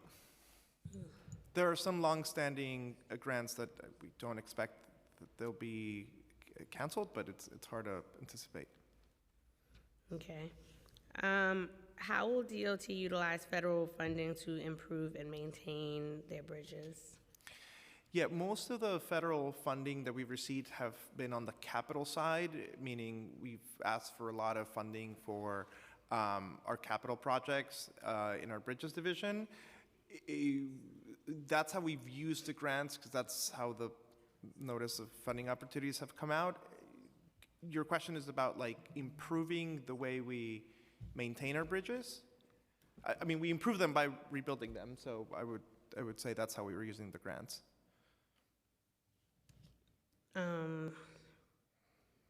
Well, when I say that, how do you plan to utilize federal funding to improve it? Like, for example, is it, to your point, rebuilding a particular part of a bridge? I know in Councilmember Farias' district, when we did our transportation infrastructure tour, there's a lot of opportunity there to kind of cap off some of the overpasses there and those type of dynamics. So I'm trying to see how DOT is envisioning leveraging federal dollars to improve and maintain the bridges. One good example of a bridge that we received federal funding is the Grant Street Bridge. It's a very old bridge. It's over 100 years old, is my understanding. It's one of the movable bridges that we have in our repertoire, and it needs a lot of improvement. It is safe, but it is the rebuilding of that bridge was part of our capital reconstruction plan, and it was ended up being a very competitive bridge for us to apply, and we did get funding for it. And maybe just to add to that, when we approach the condition of our bridges, we always look if we need to fully rehabilitate the bridge, or if we can just do what we call component rehab, which is rehabilitation of specific components to give the bridge another 15 years of life before you would have to replace it. So things fall in different buckets. Some of it is not a full replacement or rehabilitation. Some of it is, and then there are other projects that you're like, where you're talking about if you were referring to the Cross Bronx Expressway, those are sort of in a separate category. Those are less about state of good repair, and they're more about initiatives that will achieve other results. And that would probably follow a different funding path than the first two. So the federal funding wouldn't have been a qualifier for it? No, it potentially could have been, although the Cross Bronx gets, a little bit interesting because we don't own the Cross Bronx Expressway, the state does. The state, and to that point, I would imagine that the city DOT and the state DOT are working hand in hand with these applications anyway. Correct. How will DOT utilize federal funding to implement more Vision Zero street improvement projects? I'm pleased to report that our street reconstruction projects have been very, very competitive in securing federal funding. They usually meet every single criteria that the federal government laid out for competitive applications. One of the projects is the Lancy Street, which is received, I believe, a Reconnecting Communities grant. We've also received funding in our Upper Manhattan Greenway, over $96 million worth of federal funding for that project. So our street reconstruction projects, which usually come with some component of a bike lane or pedestrian improvement, have been incredibly successful at securing federal grants just because they tend to meet all the criteria that the federal government is hoping to fund with projects. And how will DOT utilize federal funding to implement resiliency upgrades within the city's infrastructure? Yeah, just in similar ways, Queens Boulevard, one of the reasons it also received federal funding is because there are resiliency components to a lot of our street reconstruction projects. We mentioned porous pavement. I know we were talking earlier about porous pavement as a cooling effect, but we've really used porous pavement is for stormwater management, and that fits squarely into the resiliency portion. We've also received funding for planning grants. Snake Road is a good example of a planning grant that we've received. It is not quite ready for a capital or implementation grant, what they're called, but they are very important for us to really study what a potential solution or what a potential reconstruction or capital project could be in the future. So we've actually received both types of grants from the federal government. And how will DOT utilize federal funding to, especially now with the change of administration, implement EV charging infrastructure? Yes, we last month to 2 months, we've been working on securing the grant agreement for us to move forward with the EV charging grant that we've received. We did finalize the grant agreement late last week, I believe, so that's going to be moving forward. We hope it moves forward. We have a lot of projects in the pipeline in terms of electric vehicle. Both electric vehicle and micromobility charging are two of the things that we're going to be tackling with federal funding. And then how will DOT utilize federal funding to shift reliance on diesel trucks for deliveries to rail and freight? Yeah, our Freight Collaboration Lab was one of the projects that we've sought funding and actually received funding. Eric's freight team has been doing a lot of work thinking that, using either moving them towards blue highways or barging, but also exploring new technologies within our roads. I don't know, Eric, if you want to mention anything else, but we have that type of work has also been successful in receiving federal funding. And then how will DOT utilize federal funding to implement and improve the Greenway network in the city? So the Manhattan Greenway, which connects the Inwood portion of the vision to go around Manhattan, was successful in receiving $96 million in federal grants. I know we're working with our partners at EDC and Parks for other funding opportunities on the sort of Harlem side of the Greenway, but it has been a pretty competitive project for federal funding opportunities. And I would just add on the planning side, we also got a federal grant that let us really take on the next generation of greenway planning around the city. So Harlem River Greenway, Queens Waterfront Greenway, Jamaica Bay, there's a whole set of new greenways that are actively in planning because of that federal grant. And we're very excited about that, and that's the work we have to do to be able to get the future construction grants and line ourselves up that way. And how will DOT utilize federal funding to improve ferry service? Actually, we receive a lot of federal funding for our ferry operations. Most of the salaries of our ferry team is funded through federal funding. We've received actually a couple of federal competitive applications. I think we're improving the CCTV in our Whitehall terminal. There is a pretty large project that EDC is managing with the MOCEJ to potentially move Whitehall just a bit. It is in the community stage of the process. But the ferry team and the ferry projects have also been pretty competitive. Yeah, the storage, we had a storage facility rehabilitation for $3 million, and then I mentioned the CCTV upgrades that we did on Whitehall. When passed, the IIJA was expected to increase New York City's federal formula funding by at least $50 million a year, providing more than $1 billion in total formula funds to DOT over the next 5 years. What is the current total of New York City's federal formula funding broken down by year? Ooh, I would have to get that to you. I'm sure we can pull it. I think you got the answer. Yeah, so we get about $250 million of formula funding every year. That's usually programmed in various divisions. Ferry takes a good chunk. Traffic operations does as well. Emergency management, transportation planning. It usually, we program it depending on the type of formula requirements that are set by the federal government. Got it.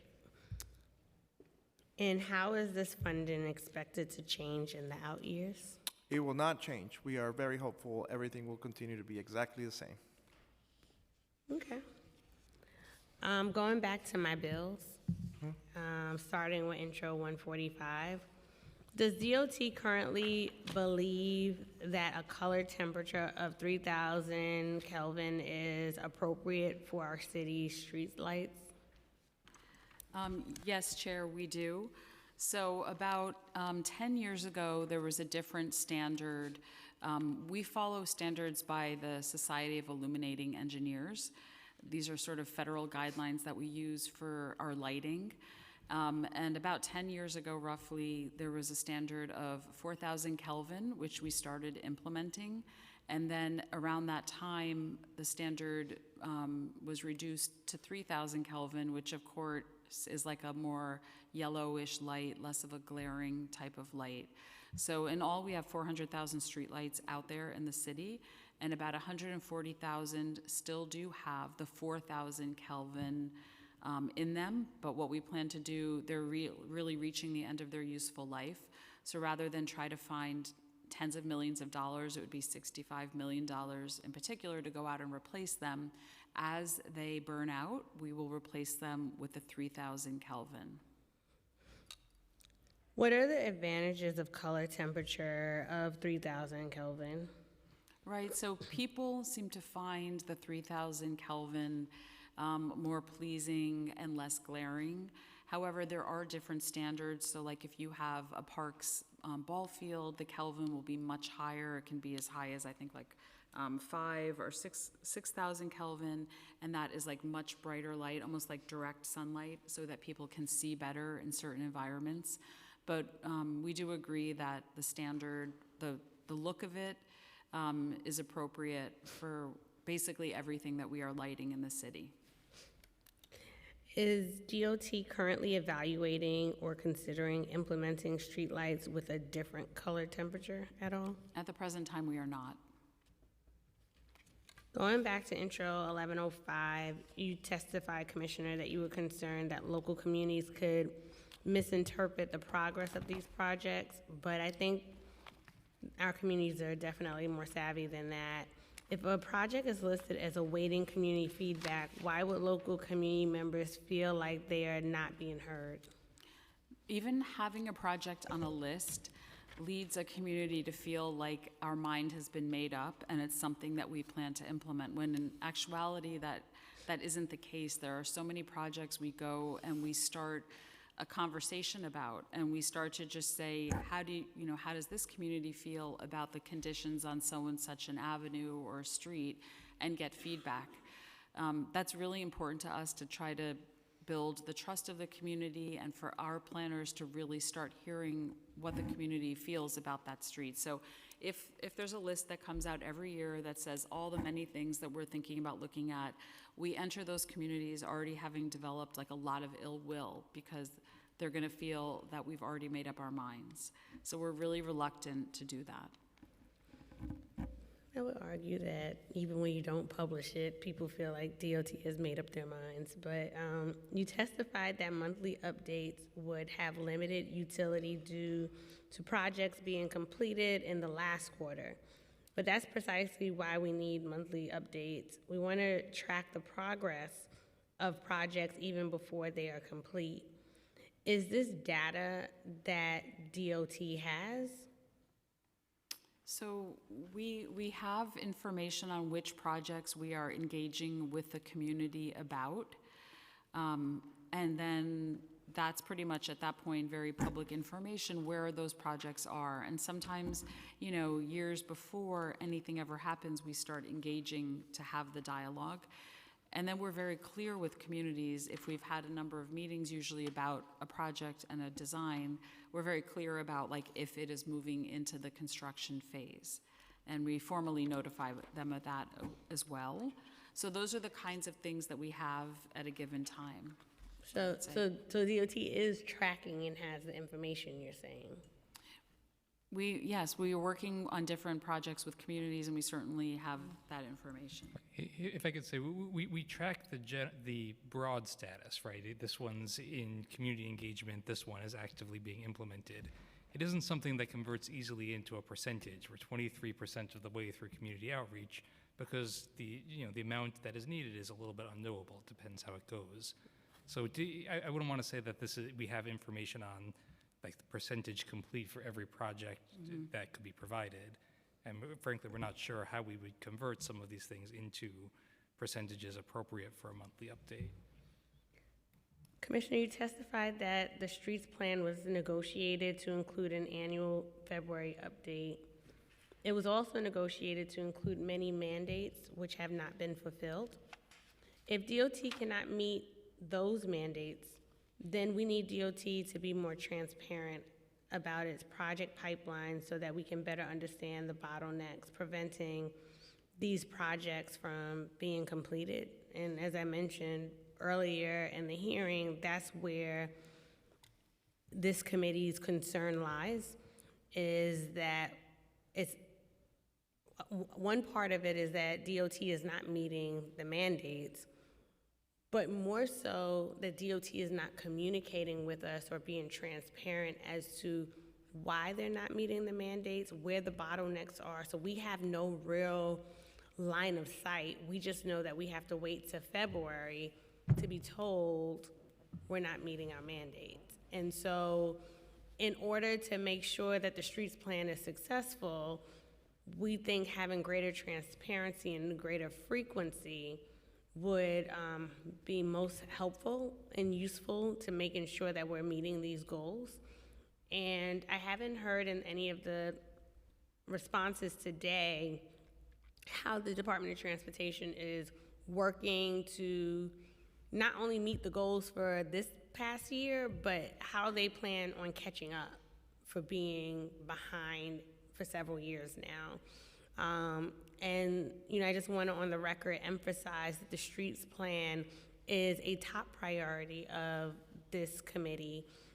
We fully expect the DOT to comply with the law, and we have continued to extend ourselves to work in partnership with DOT to try and iron out whatever those challenges may be that the agency is met with to meet the goals. Because the question becomes, were the goals not realistic in the first place? Why DOT is not meeting the goals, which I know that Commissioner Rodriguez wouldn't say that because he was a part of one of the sponsors for it, right? So help us as a committee, help DOT in achieving the goals of this law.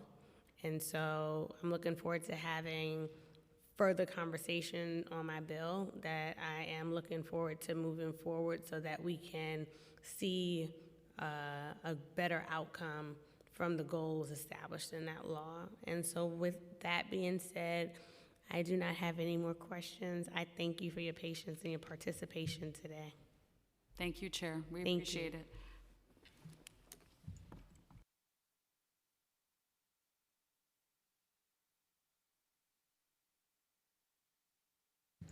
I now open the hearing for public testimony. I remind members of the public that this is a government proceeding and that decorum shall be observed at all times. As such, members of the public shall remain silent at all times. The witness table is reserved for people who wish to testify. No video recording or photography is allowed from the witness table. Further, members of the public may not present audio or video recordings as testimony, but may submit transcripts of such recordings to the Sergeant-at-Arms for inclusion in the hearing record. If you wish to speak at today's hearing, please fill out an appearance card with the Sergeant-at-Arms and wait to be recognized.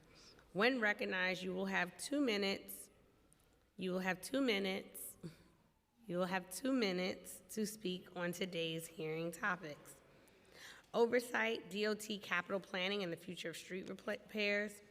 Intro number 145, a local law to amend the administrative code of the City of New York in relation to placing a cap on the correlated color temperature of new and replacement street lights.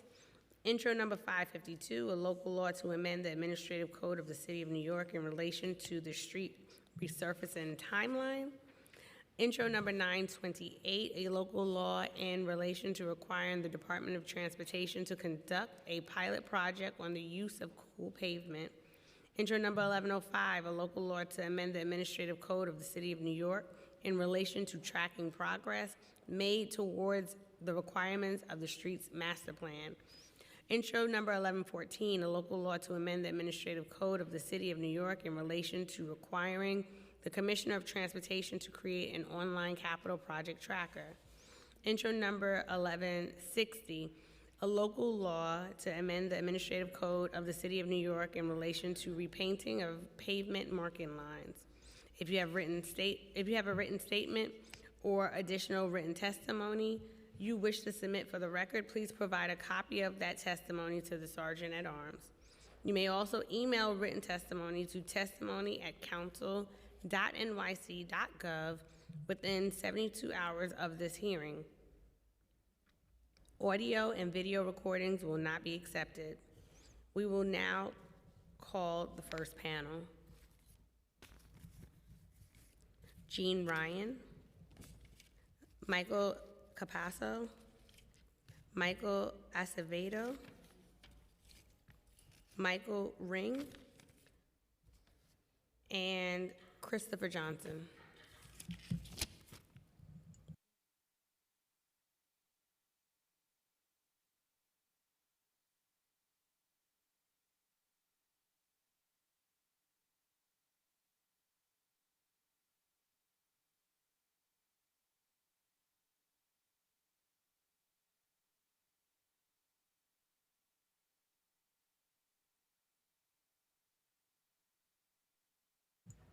Jean, we will begin when you're ready. Just turn on your mic, please.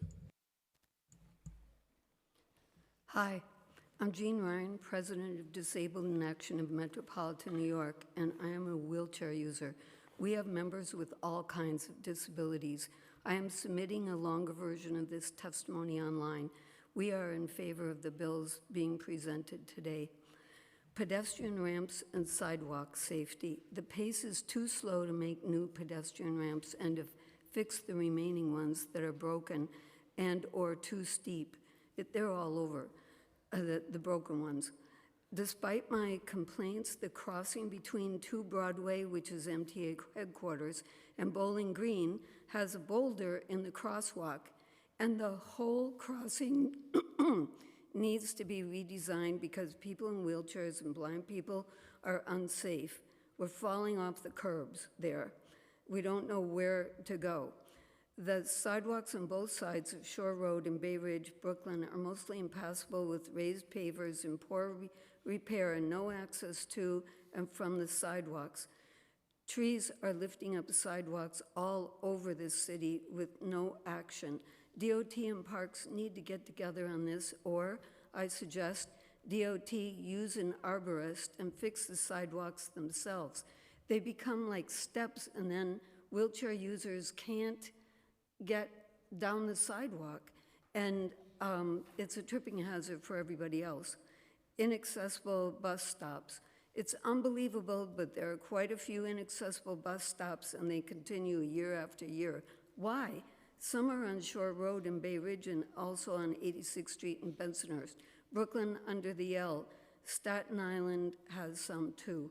Outdoor dining. We are glad that the mostly inaccessible sheds are gone, but with the new outdoor dining plan, we are against any inaccessible setups with a ramp because it usually means we won't be dining there. That happened even on a DOT tour of a prototype. Scooter rental. The scooters are being littered all over the sidewalks. I'm calling it scooter litter, and it's not right. And there's no sound on the scooters. APS and daylighting. Some accessible pedestrian signals are too quiet to hear, and until all are done, blind people say they are minimally useful in new places, because how do you know they're there? Daylighting isn't mandatory all over New York City, but that doesn't mean that DOT can't do more. In my neighborhood in Bay Ridge, Brooklyn, cars turn so sharply and so close to the curb that crossing the street is a safety gamble. When I go to or from my family, If you could wrap up, please. yeah, I worry every time that I will be hit by a turning car. Preventing the loss of life is worth way more than a few parking spaces. Thank you. Thank you.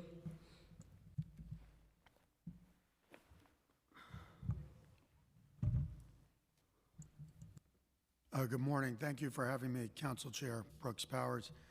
I'm just here to talk about the RAP content that the first Deputy Commissioner of DOT discussed in producing hot mix asphalt for the City of New York, and that green asphalt can in fact produce 100% recycled asphalt to provide to the city, which would reduce the cost to New York City DOT and afford them the opportunity to increase their lane mileage output per year from their target of 1,150 lane miles by 25 to 30%. And we will submit written testimony based on that within 72 hours, as you instructed before. She pointed out that at the Harper Street plant, they manufacture 35% recycled, and at the Hamilton plant, 40%, and we, in fact, recycle 100%. And at the 4 producers, private producers that supply to New York City DOT, she used an estimated range of 20% recycled to 40% recycled. And again, reminder, in fact, we could do 100% recycled, all while meeting the performance standards of the New York State specifications and the New York City DOT specifications. And we're just looking for an opportunity to provide that benefit to the City of New York while reducing carbon footprint emissions, all at the same time. Thank you. Just a quick question, because this was a question I asked the commissioner also, wanting to understand how the recycled asphalt could help extend, I guess, the lifeline of the road. So you're saying now 100%, where she was saying 50%. Does the recycled asphalt have the strength to be able to extend the life of the roadways that they're on? The testing requirements that we use on the 100% recycled are identical to the testing requirements that New York City DOT uses. So the lifespan is the same.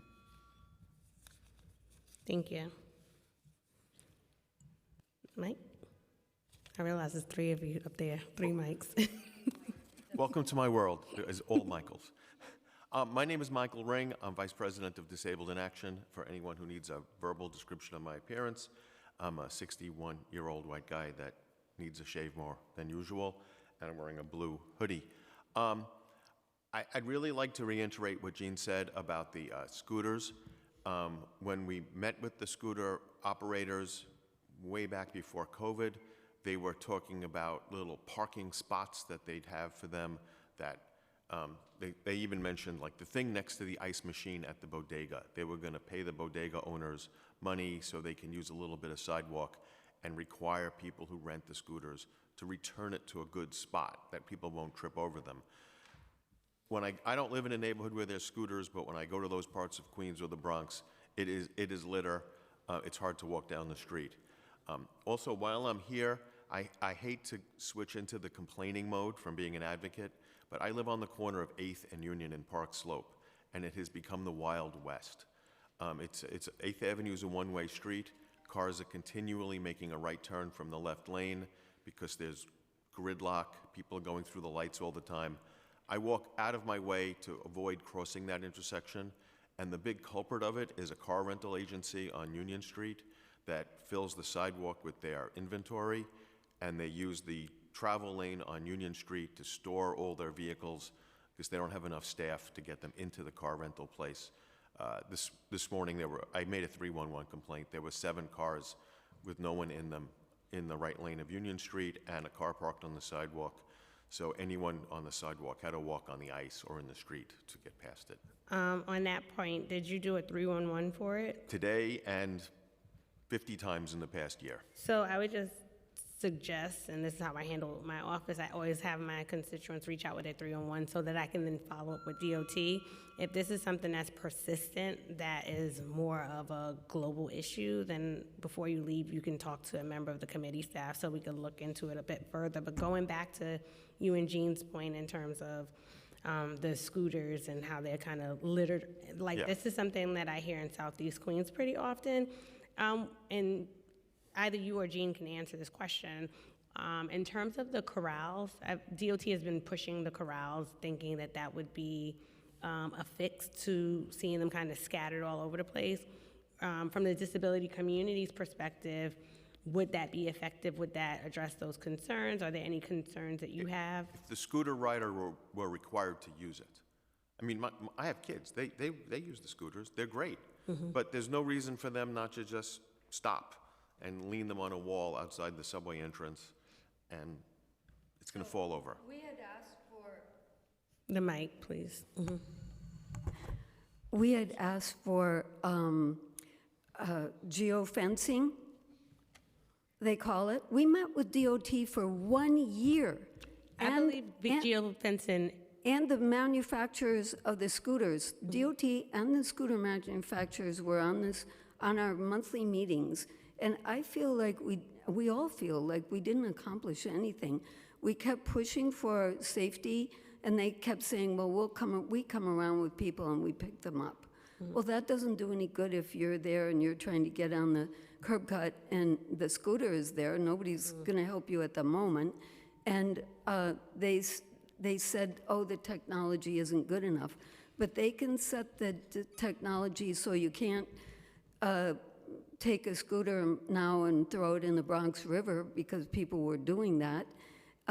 So I think they have the technology and they just don't want to spend the time on doing it, because we heard about people in Europe, they prevent them from, the scooters from going to like places where there are a lot of pedestrians or a park or something like that. Are they preventing the scooters from going into parks in the neighborhoods that they're in, even now? Because they could do that. So we just think, we're not against scooters, we just think it's such a mess now, and the people are just leaving them all over and riding them on the sidewalks, and they don't make any sound, and we complain about that every month too. and there were blind people on that meeting with DOT also. But it's not just blind people who can't hear the scooters, nobody can. And if they're behind you, you're never going to see them, you know. So why can't they make a noise that, you know, not a loud noise, but enough so that you can hear them and you know that they're there? And then they should not ever be on the sidewalks. We don't think they should be parked by a bodega either. They should be in the curb, you know, by the curb. So the corrals, you think is Yes. a better yes. solution? Okay, thank you. You're welcome. Mike, 3x3. No, What do I- press the button. Oh, I'm sorry. There you go. I'm a Manhattan resident in Chelsea on West 27th and 6th. There's a building, a facade that's for construction that has never been started. There's nothing at the site. You have to go in the gutter to go around. And the DOT, I was told, was responsible. And they're not doing, there's no signs up or nothing. It's across the street from the Hotel Vente. It's on 6th Avenue. And I have pictures which you won't let me show you, but the problem is, it's been over 2 years, and they're still doing nothing. There's no signs up, nothing. And it goes into the gutter. And when they go by, water goes in there. And if it's not in the right spot, the water stays there. And, you know, just not me with my walker or someone with a wheelchair, anybody going by can get wet.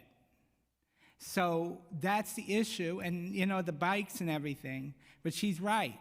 They should have made horns. You don't know they're coming. I almost got hit a couple of times already in the gutter with those bikes, e-bike, whatever they are. That's the issue also. Going down Chelsea on 6th Avenue, those bikes speed like SOBs.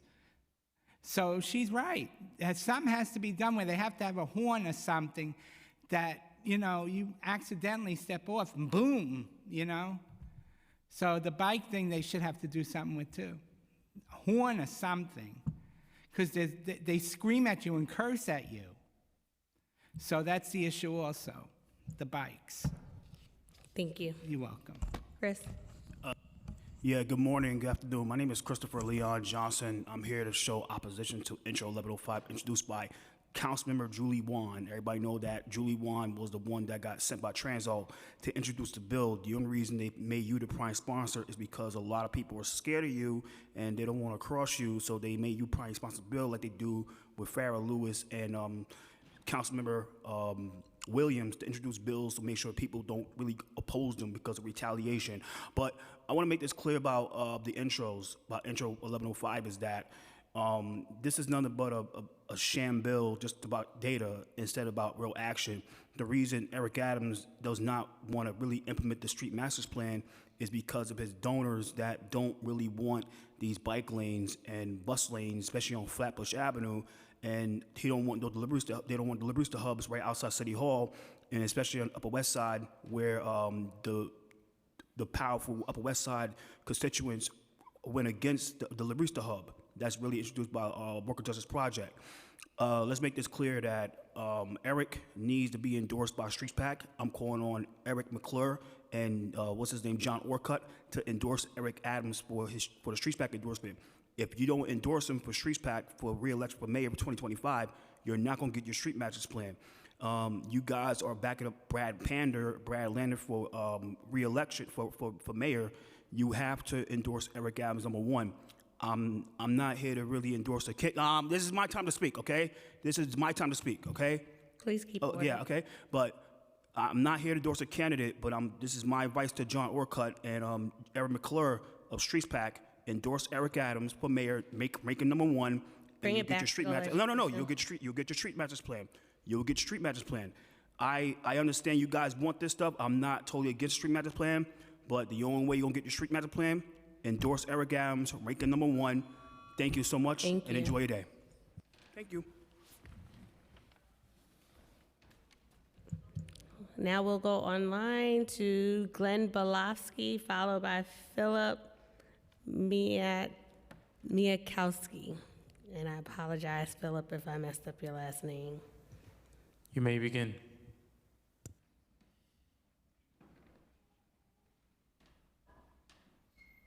Glenn, you're unmuted.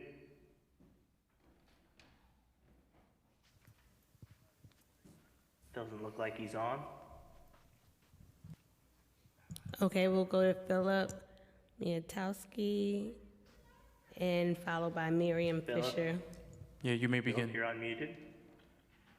Afternoon, and thank you to Chair Brooks Powers and members of the Transportation and Infrastructure Committee for holding today's hearing. My name is Philip Miatkowski, and I'm the Interim Deputy Executive Director at Transportation Alternatives. We advocate for safe and equitable streets across the 5 boroughs. TA strongly supports Intro 1105, which would require DOT to publicly track progress on a monthly basis made towards the streets plan. New York City Streets Plan is a guiding document for New York street improvements, and yet the city continues to fall short of meeting the annual legal requirements.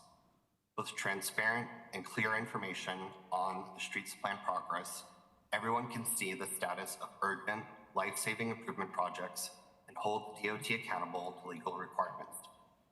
Currently, New Yorkers are forced to rely on a bike lane tracker created from a volunteer advocate who bikes the city in their free time instead of an official map from the city. TA also strongly supports Intro 1114, which requires a public online tracker for DOT's capital projects. New Yorkers deserve to know what capital projects are in the works, whether they're on time, reasons for delay, and when they can expect to see life-saving improvements in their neighborhoods. We also would strongly support an amendment to the bill to encompass tracking of all DOT projects presented to community boards. Together, these 2 bills will increase transparency and public accountability, and we hope the council passes them quickly. Additionally, TA supports Intro 552, which sets a 2-week deadline for street resurfacing, Intro 145, which caps the correlated color temperature of streetlights, Intro 928, which creates a pilot for using cool pavement, and Intro 1160, which sets a 1-week deadline for repainting pavement markings. Finally, in the upcoming budget season, the city must further ensure that Thank you for your DOT is fully testimony. funded. Time has expired. Thank you. Next, we'll hear from Miriam Fisher, followed by Caleb Smith. You may begin. Good afternoon.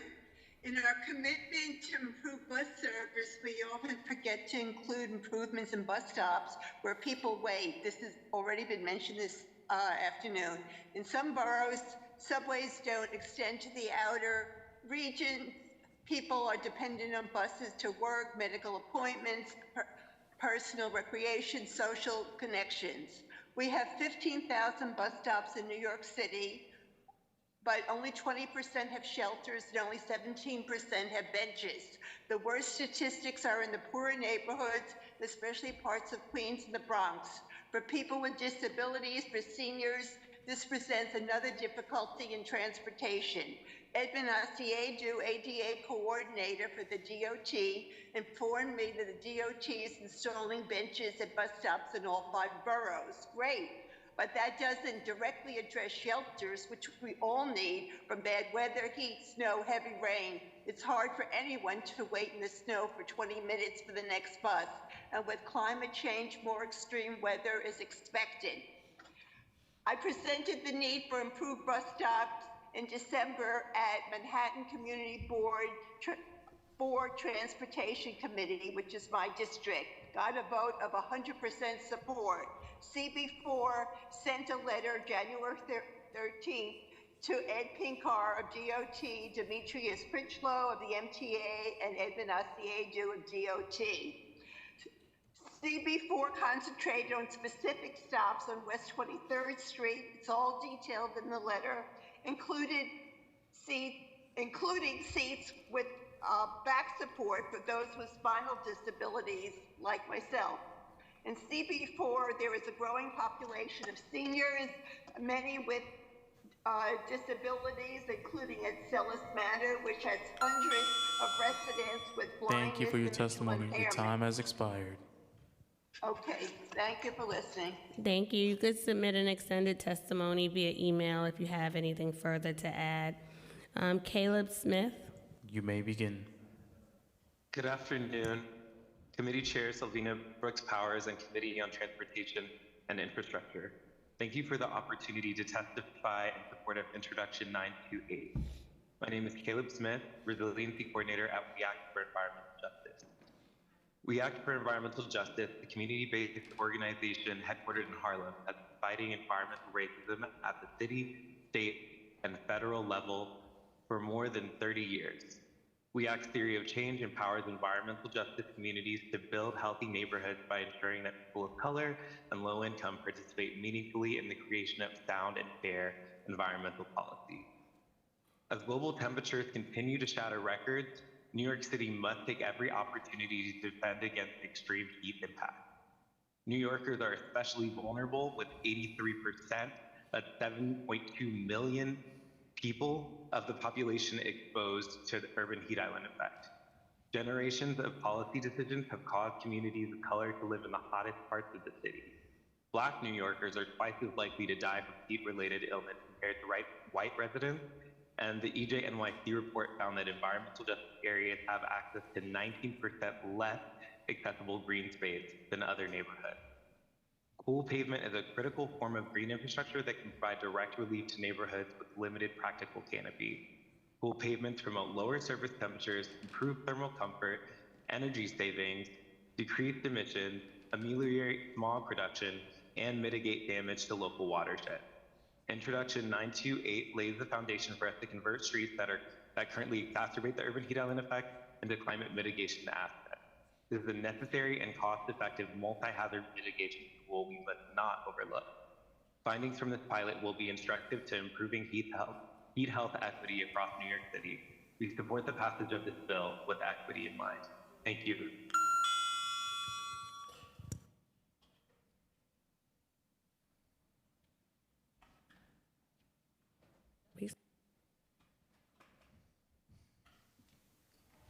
Thank you for your testimony.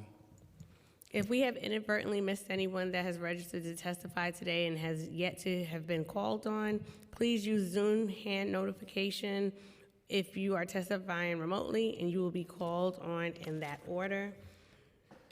Your hand is raised if you are testifying in person.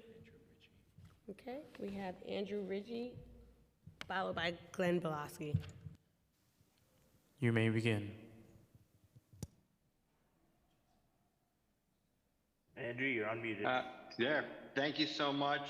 Good afternoon, Chair. Sorry I'm not there in person. And members, my name is Andrew Ridgey. I am the Executive Director of the New York City Hospitality Alliance. We represent restaurants and bars across the 5 boroughs. I am submitting comments on Intro 552. You've received my written comments, but just from a high level, I wanted to say we think it's a good bill, street resurfacing, giving notice, but we do have some amendments to help reduce some of the burdens that street resurfacing can cause for small businesses like restaurants. For example, it could close their outdoor dining, particularly with the new roadway dining program. It can impact and reduce foot traffic, create delivery issues, and all this can also add up to reducing hours for workers. So we have a few points we think the bill should be amended just to strengthen it.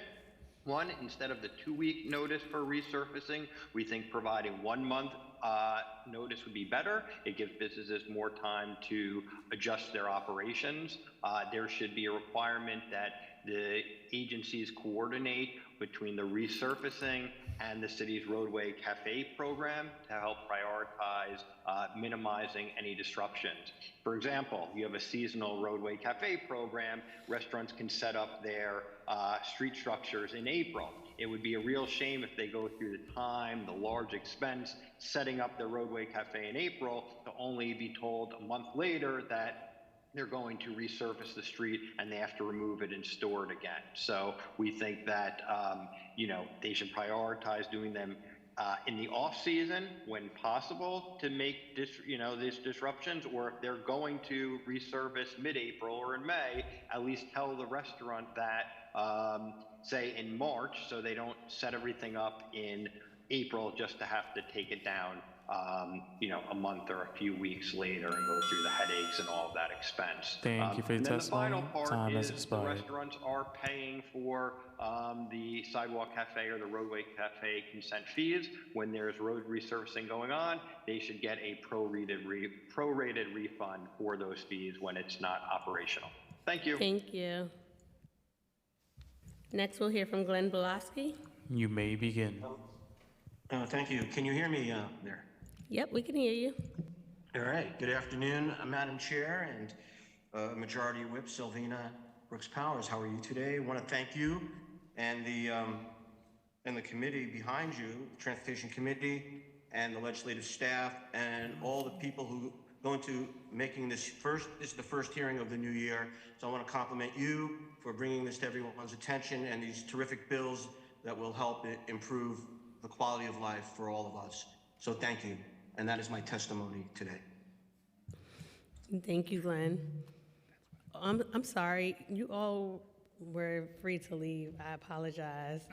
When we went to the virtual. But thanks for being a part of today's hearing. So with that being said, and I believe everybody's hearts and minds are clear, we are going to go ahead and gavel out of this hearing. I just want to thank everyone who took part today in testifying and being a part of this conversation that I think is very important. And with that, this committee is adjourned.